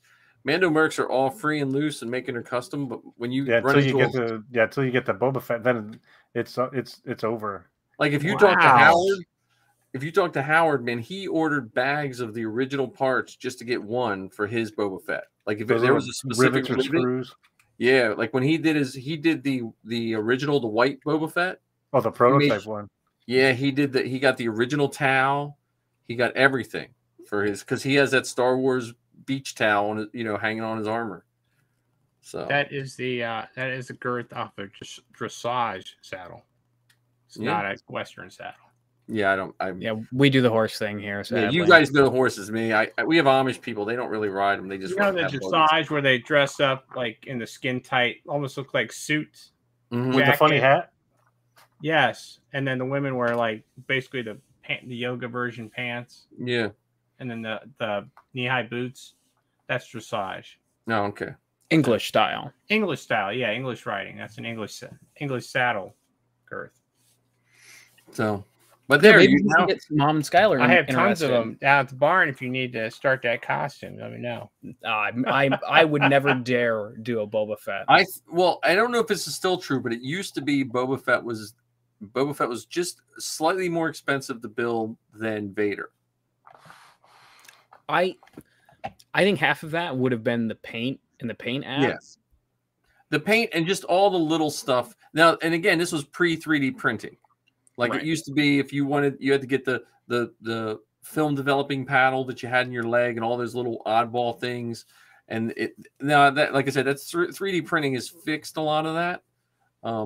Because it's made it a more affordable for the average person. Because it used to be, if you wanted a British Sterling, you had to find a toy or a real one. Now you can just, $20 worth of filament. You can have a blaster and some leftover filament. So we have a British Sterling, like the Stormtrooper guns. Mm-hmm. Yeah, we have one of those. Probably I don't think they'd let us in with the real shell. No, you have real. It's right next to the Uzis. Yeah. No, and the flamethrower that Mike has. Yeah, that was Missy's brother that had the flamethrowers. I do have an Uzi. Yeah, Uzi. Nice.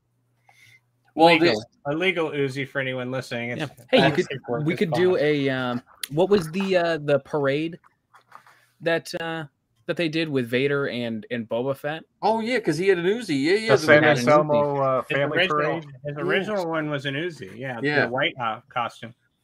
I think Marty has the spear gun because he has a spear gun he wears in that in the one holster. Marty, because Actually, Marty has a good Boba Fett too. The Well, there's Uzi one that was had made a out silencer on of the it. parts of a lightsaber too. Yeah, yeah, I think the Uzi, Boba Fett's Uzi to make the extension was a silencer, wasn't it? probably. Yeah, we Well, have one of the, those too. The because I know when I first started, guys were using British Sterlings, and they ran into the problem of if you went to certain events, you even if it was demilitarized, you couldn't take it. Like all the moving parts had to be like melted together, you know, and then because it used to be you could buy like a decommissioned Sterling relatively cheap, but not anymore. They were re-welds and cuts and stuff. So that is a Graflex hilt on the end of that.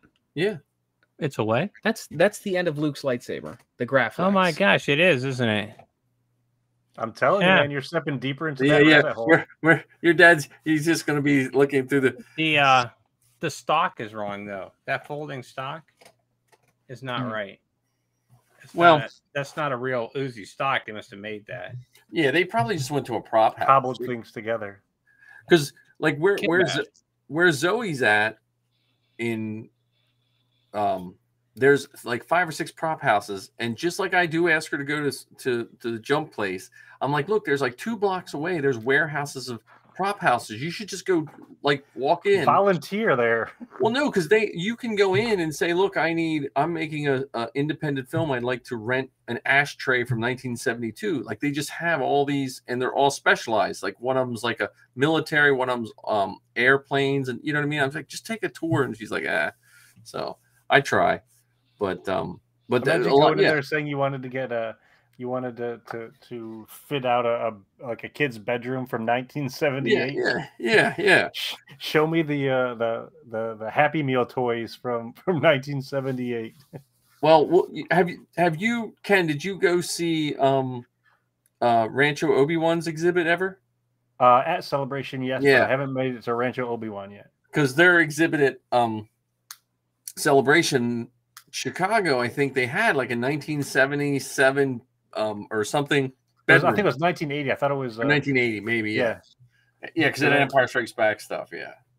So. And they had a picture of I thought it was it Farrah Fawcett on the wall. Yeah. It was one of those bombshells from that time period. Yeah. So, I don't know. Do you want to spend any time talking about the first, several episodes of Andor? I mean, we spent a lot of time talking about costumes tonight. Look, at the heart of this podcast, we are a costuming podcast. That's true. That is true. Well, so this will just spread it around to trooping too. Some of the best trooping display tables I've seen for the 501st is Maryland has a giant printed out book of all the CRLs in plastic sleeves. So when someone's talking to them, they're like, "Oh, I'd like to do so and so." They flip right to the page, and they're like, "Look, here's what you can do to get started on that costume." Which I always thought was a kind of a cool thing. We have that too, but it hasn't been updated since like 2011. Yeah, well, that's the only problem is the undertaking of keeping it updated, because I know they need a Leland Chi. Yeah, well, Sonnenfeld has been a big proponent of making sure we update the CRLs, because there for a while they kind of fell behind, and then people were getting frustrated because they're like, well, look, this costume, I want to do it, and you don't have it for me. Like a lot of people want, and so they really pushed for those. And like I just know basically Stormtroopers. I keep an eye on all the Stormtrooper stuff coming out. Like they have the yellow ones from Marty wants to do the yellow one from Mandalorian that has the mortar. The mortar trooper, yeah. Mortar trooper. And I want to do the flame trooper that tries to burn up Baby Yoda. Mm-hmm. I like that. Trooper. Yeah. So one of the random ones I would like to do is either a Mandalorian citizen or the Mandalorian police officer, where he had that riot shield. Oh yeah. Riot staff and a different kind of helmet. It was almost like a helmet that had a visor on it that flipped up and then flipped down. Yeah. Kind of like a medieval helmet sort of thing. Yeah. I all of the Mandalorians from the show Clone Wars, there was that medieval feel with the court and stuff. Yep. Well, we're going to get, I think we're going to see tons of Mandalorian costumes in Ahsoka, the TV and show, season 3 of the Mandalorian, and Bad Batch maybe. Or do you think Bad Batch is going to focus more on the connections to cloning in the Empire? That could be. It could be Boba Fett in though. I'm still wouldn't be surprised if they bring young Boba Fett into the Bad Batch, because she's Omega, he's the Alpha. Yeah, I mean, I feel like if you drop that nugget, you almost have to bring him in. Yeah, especially if you mention him by name. Well, not by name, but specifically mention him. And that'll bring Daniel Logan in probably. Yes, and I'm all for Daniel Logan. Hold on, we got to drop out of hyperspace again. So, who's Boba Fett's Alpha because he was the original clone. What was the other ones? Omega. That's girl from Bad Batch. Yeah. Okay. Are they supposed to be brother and sister? I don't understand the relation between the two. Technically, they're all brothers and sisters. Well, I get that, but she would be the female unaltered clones, right? Right. So she'd be the female version of him. Were they trying to make female clones? Or why did they even make her? And what was the whole point? Well, that's what that one lady, Lama Su. Yeah, that was like her side project. So I think all of it is going to somehow tie in with Snoke and Grogu and all those experiments we see. I think it's all going to be like a common thread, and I still think we haven't seen them exterminate the clones yet. Because I still think I think somewhere there's going to be a mass extermination of the clones. Yes, I think the Empire is going to somehow, directly or indirectly, get rid of all the clones as fast as they can. Well, and we already know that there are clone defectors, right? And I don't even mean just Rex, but when we saw the Obi-Wan Kenobi show, there was a clone panhandler. Yep. Yeah. So that's what I'm saying. I think there's going to be some sort of cleansing of the clones in one way, shape, or form. Whether, and I was thinking we were going to see something like that in Kenobi at first. Or do you think it's going to be something of that scene? I'm sorry. Go ahead. Go ahead. No, go ahead. I'm sorry, Jeff. Speaking of that scene where they had the clone panhandler, and he sees Obi-Wan or Ben. Yeah.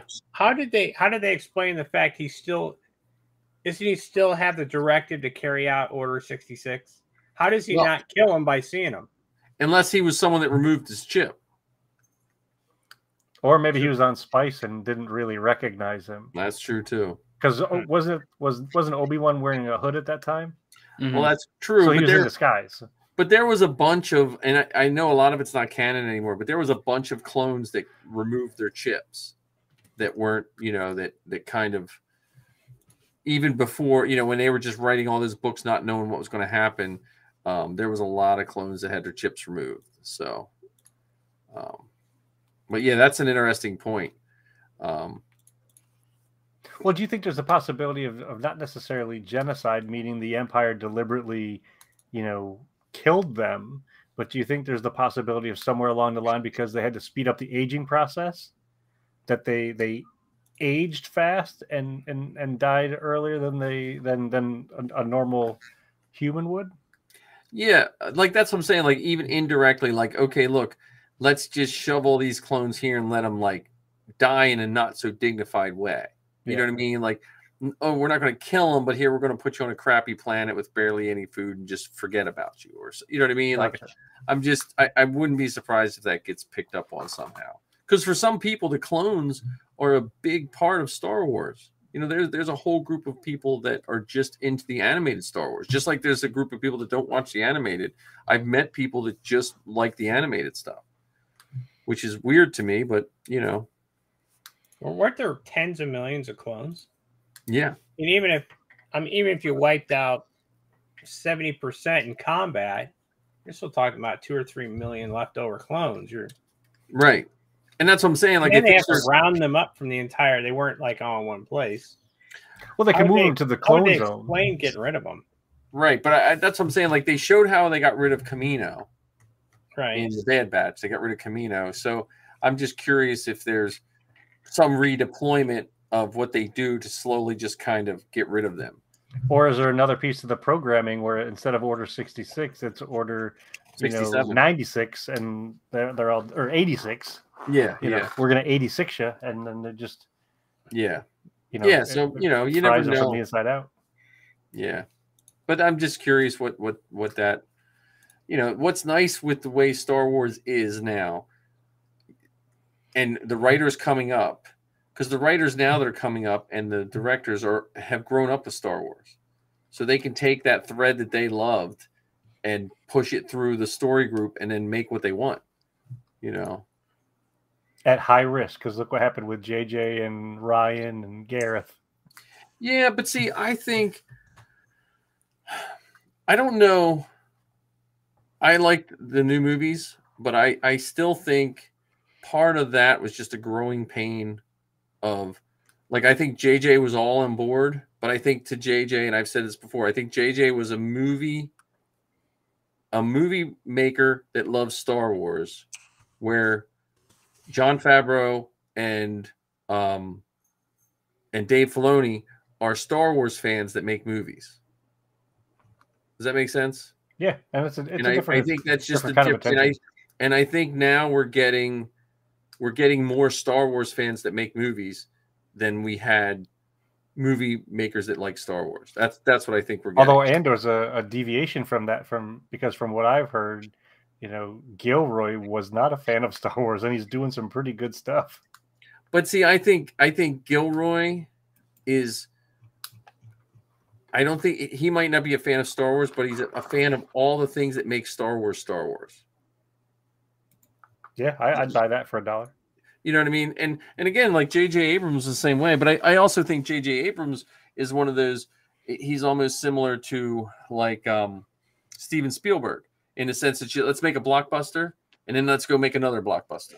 But you know what I mean? Like where George Lucas was, you know, as much as he might have hated it, at some point in time, he liked just making his movies, and he didn't care if it was his same movies. You know, he liked staying in his lane.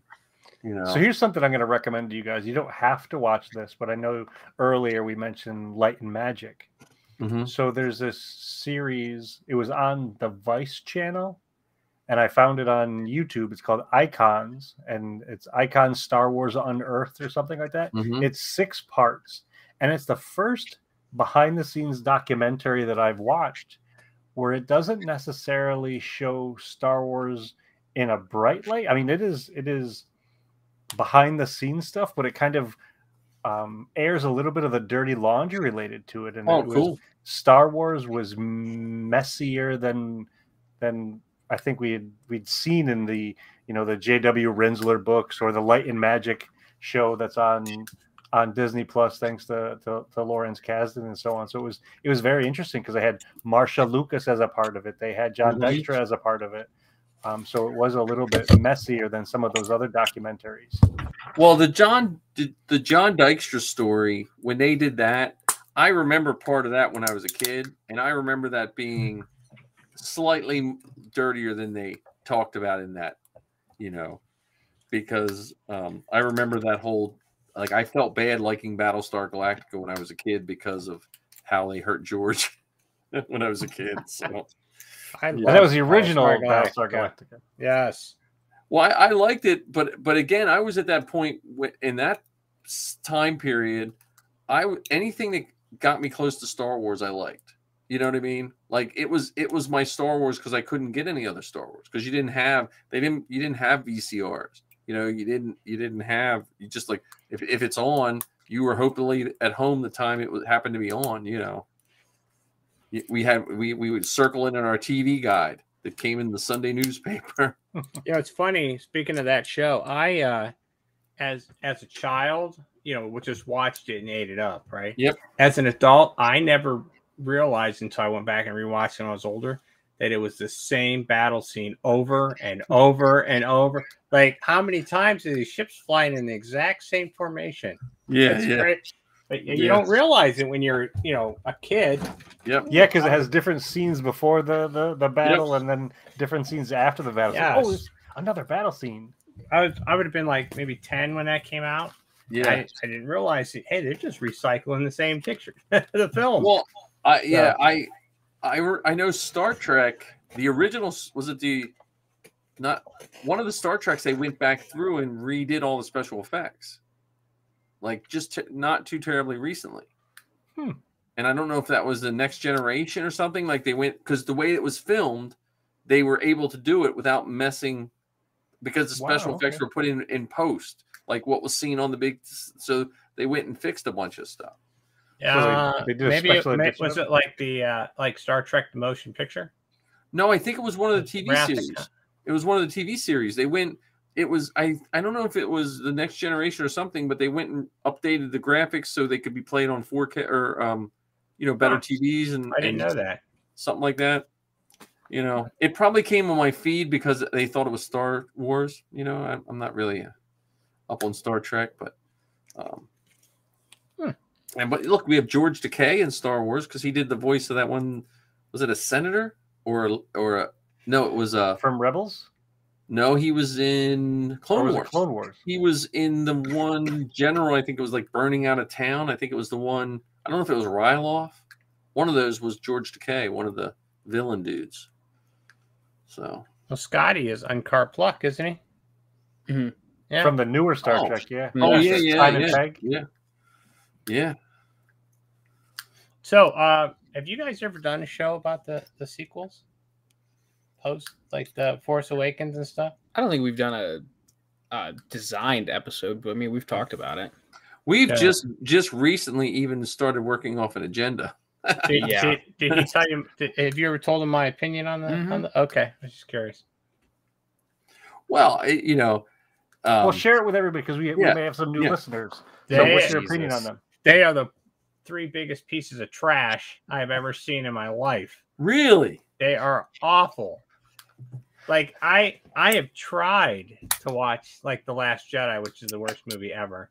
I've actually tried to watch it more than I think twice.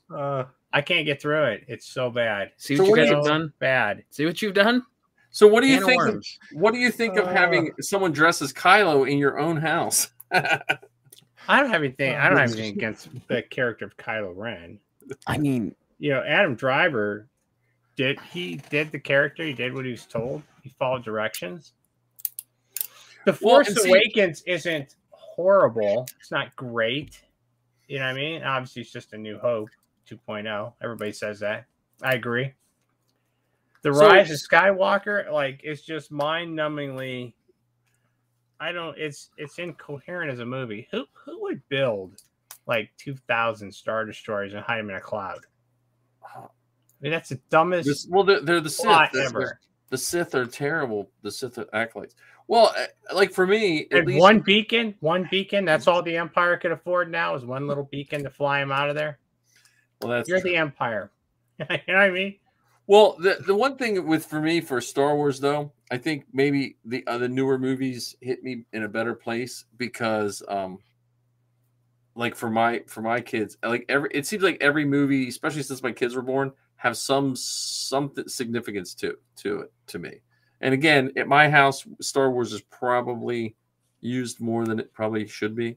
I mean, this is just one of my Star Wars rooms, so yeah, there's nothing that hits me about the movies other than obviously we saw it together. Now they're terrible. What do you think of the Ewok movies?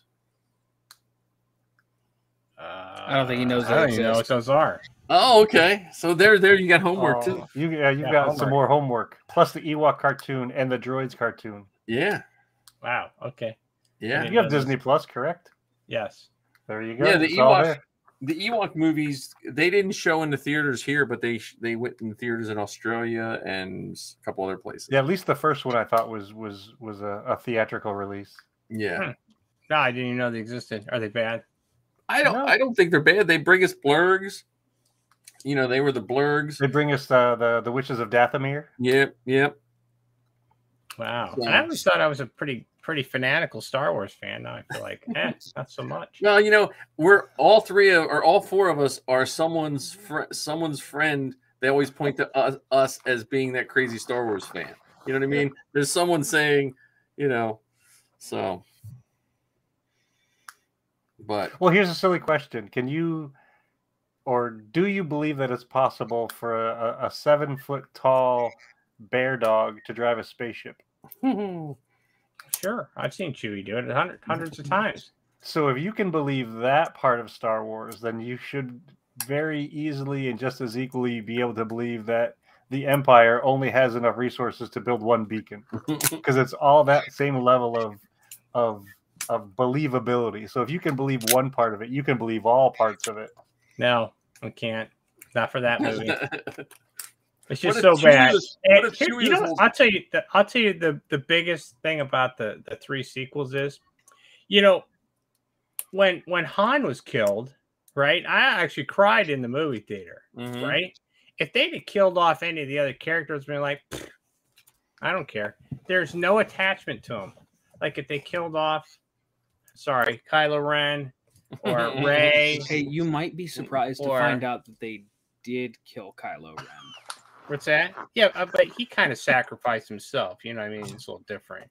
Yeah, but the writers did indeed kill him off. They killed him off technically, but you know what I mean. Therapy after this show. But like, if notice how I haven't been paying attention because I've heard this 1,000 times. Okay, so if they'd have killed off Rey, or I can't think of the black stormtrooper's name. I can't. Finn, yeah, 2187. Whatever the hell his name was, it's not even important.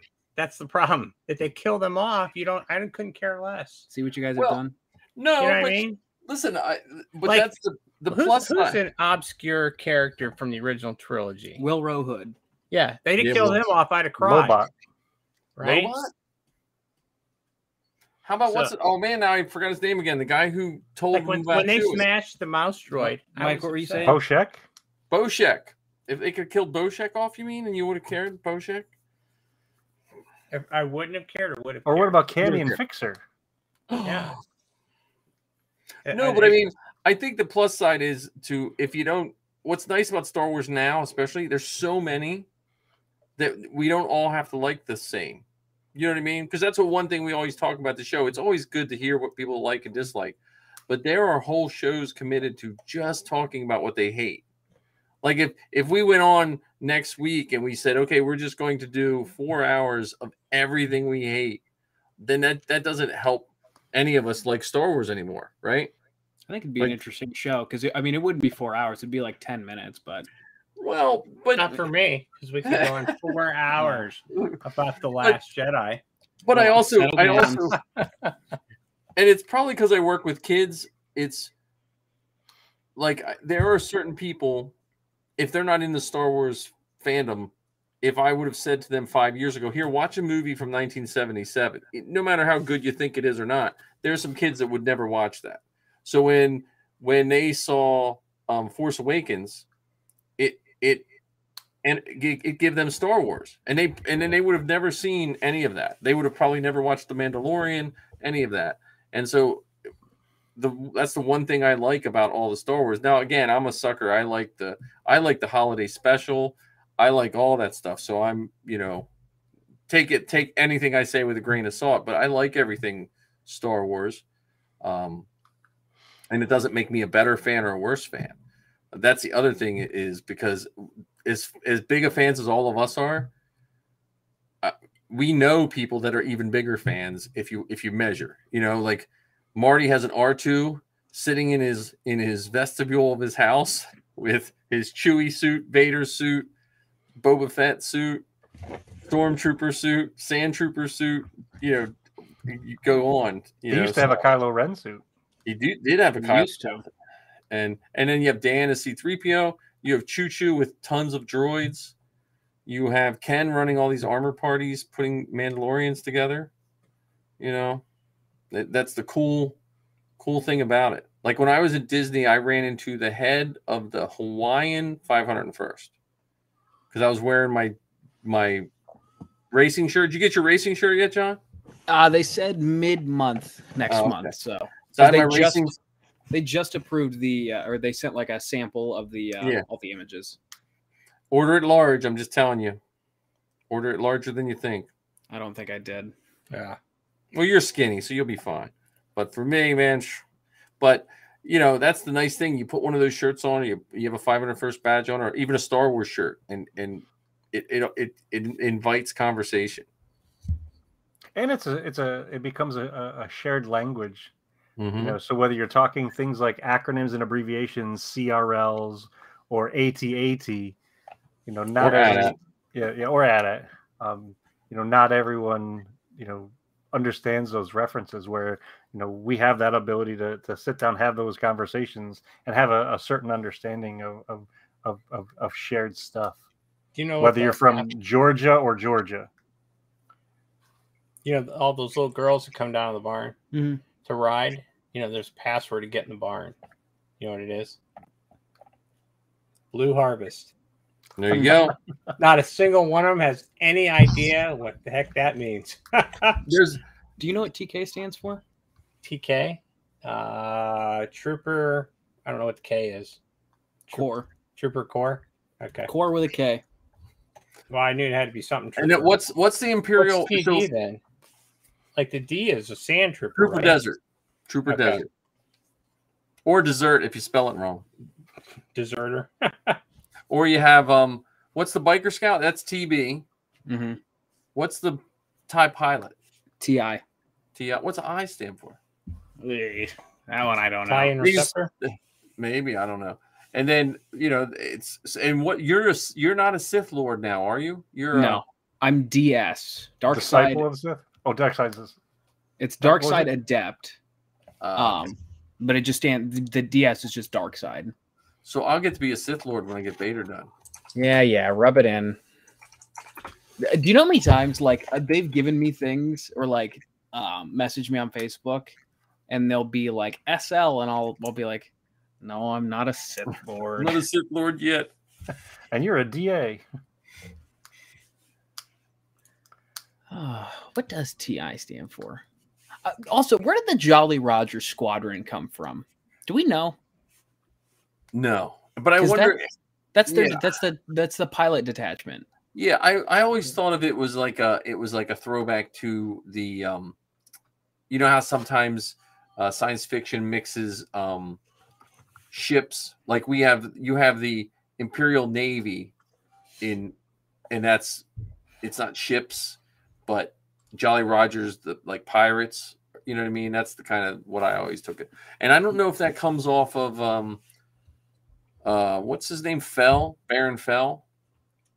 They were under the command of Grand Moff Tarkin, the 37th TIE Fighter Wing. Oh, okay. Because I didn't know. Not that I'm reading it right off the interwebs, but yeah, I just read it off the interwebs. Because you have Baron Fell, the only one, and the other one was the Black Widows. That's the female fighter wing of the pilots. The Black Widows. So. And they were actually selected personally by Lord Vader as his tight-knit squadron. Yeah. Well, they were the combat air support for the 501st. The two TIE pilots that fly with him in New Hope have special markings, I think, on their helmets. Yeah, they've got the silver stripes. And they were all women. In New Hope, they were all women. Really? Not because they weren't women on camera, but they put women in the suits to make Vader look bigger. Oh, boy. That's highly inappropriate. Well, they had behind the scenes footage of some of the rebels in those scenes where it was older women pilots, and they ended up cutting them out of the final movie. Well, what was nice about Rogue One was when they used a lot of that thrown out footage in the battle above Scarif. Yeah, that was fantastic. Yeah. I thought where they brought that, and they even made it look like it belonged there. Yep. Yeah, I don't know how they digitally enhanced that to look like it was filmed today. Well, he shot that on good cameras, and George Lucas was, again, if I can plug his unofficial autobiography, read that. He was known for saving scraps of film. When he would edit, they would find canisters of just pieces of film. He never threw one single piece of film out. That was like his thing. So if you want to read or listen to a good book, the unofficial biography of George Lucas. I've got too much homework as it is right now. I know you got a lot of homework. Take it slow. Take it slow. You got lots of time. Dude, I honestly, I would recommend if you just the CRLs to me are fun to look at. Even I've been looking at them for 7 years, and I still look at them and just find neat stuff. You're like, oh, I didn't realize that. Like, and when the Shore Troopers came out, like the Shore Trooper is probably one of my favorite new trooper costumes. That whole line of like Shore Trooper, tank driver, all that kind of stuff. And there's so many variations of that. And then when Din was wearing the tank driver, man, that's Brendan Wayne at his best. Because did you remember when he was riding on top of that tank and he was fighting him like he had Beskar on? Mm-hmm. He held his arm up and then they went up breaking the, you know what I mean? Because he forgot he didn't have Beskar on.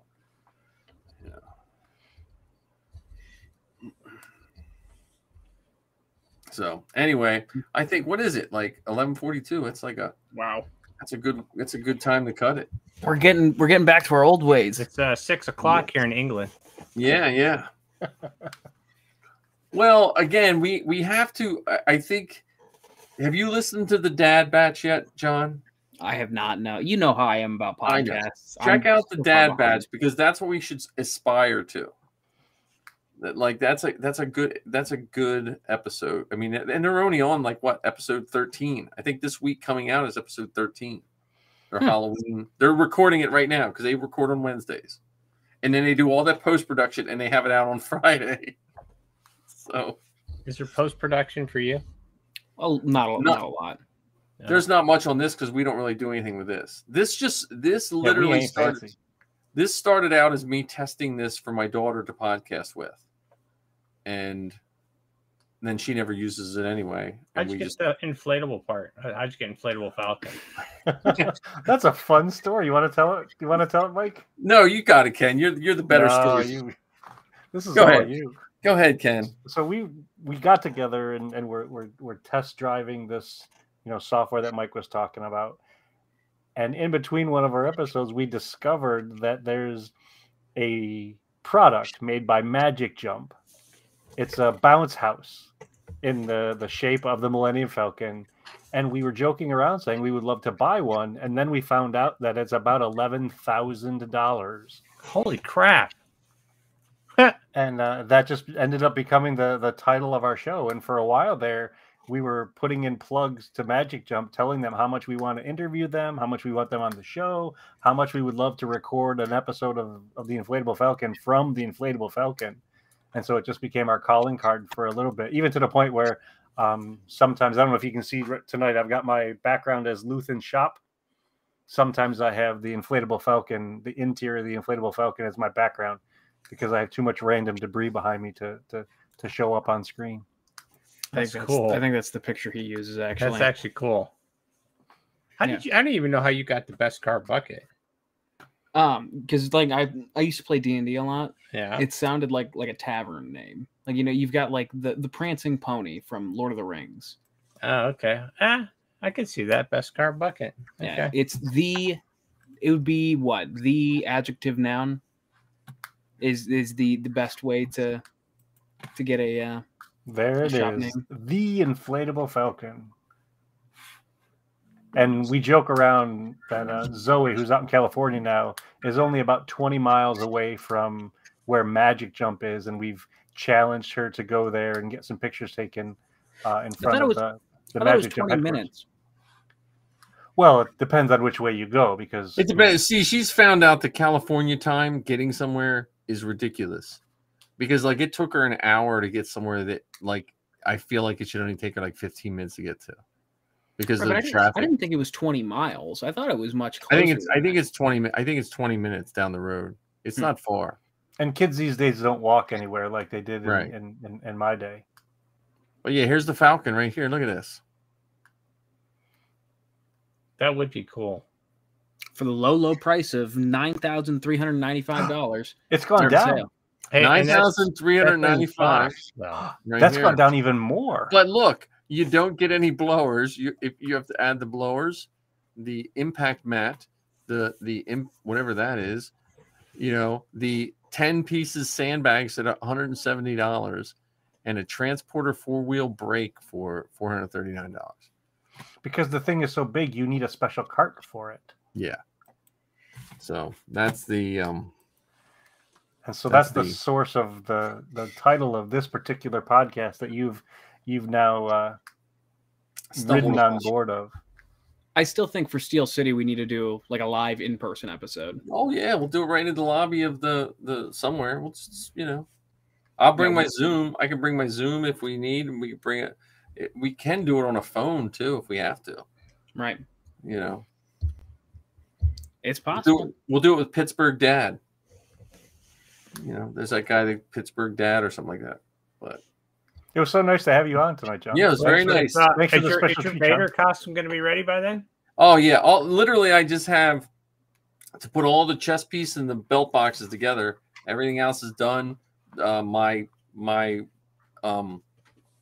outer robe that someone sewed for me, she mailed it out this week, so I should have it next week. So Vader should be done.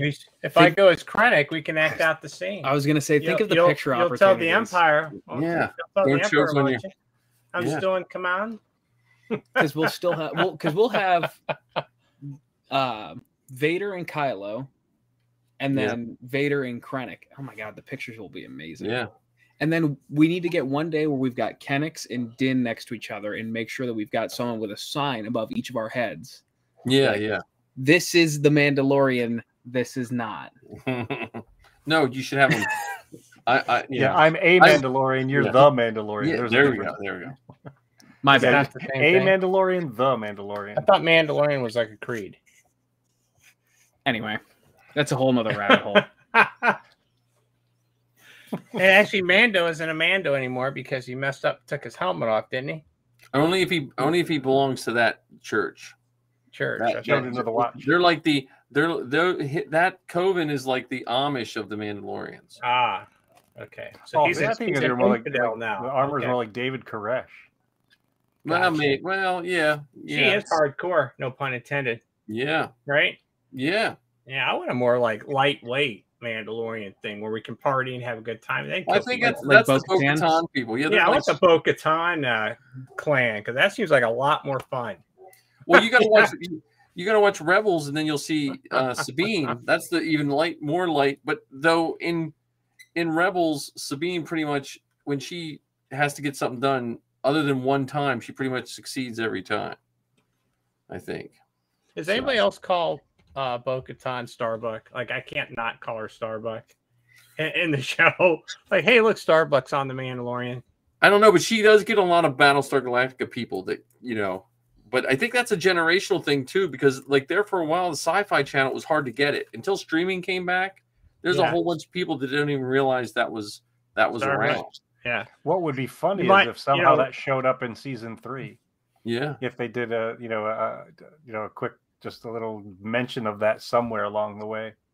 Or it'll have Starbuck written in Arabic somewhere. Yes, that would be awesome. So like under armor or something somewhere. Yeah. It's funny. My wife only knows her as the deputy from Yellowstone. Longmire. She was in 66 seasons of Longmire. And I can't think of her character's name in that show, but that's funny. Yeah, well, that's what I mean. Everyone has their own. It's neat when you see because then they kind of comes together. Because like when we were in line for Ashley Eckstein, remember Ken? People forget her husband's a baseball player, but when you go to a con like that, no one cares about the baseball player. Yeah, the MVP, World Series winning baseball player. Right. But for many people, just a handler. Yeah. I got talk to her husband. Huh? Did you guys talk to her husband? Oh yeah, no, I get every time I see him, I get a picture with him just because he gets a kick out of it. Because no one ever wants a picture with him. I'm like, hey, can we get a picture with you? Same with Dave Filoni's wife. Dave Filoni's wife's another one, man. Like, she's like funny to hang out with. Who's the baseball player's wife? Ahsoka. Ahsoka. The voice of Ahsoka. Yeah. Okay. So interesting. All right. Well, it's been a fun night, gentlemen. Yeah, it's been great. Thanks again, John and John. Yeah. You just doubled our Johns tonight. Yes. Yep. Well, technically tripled. Oh, that That's is true. Up until I was 4, you know.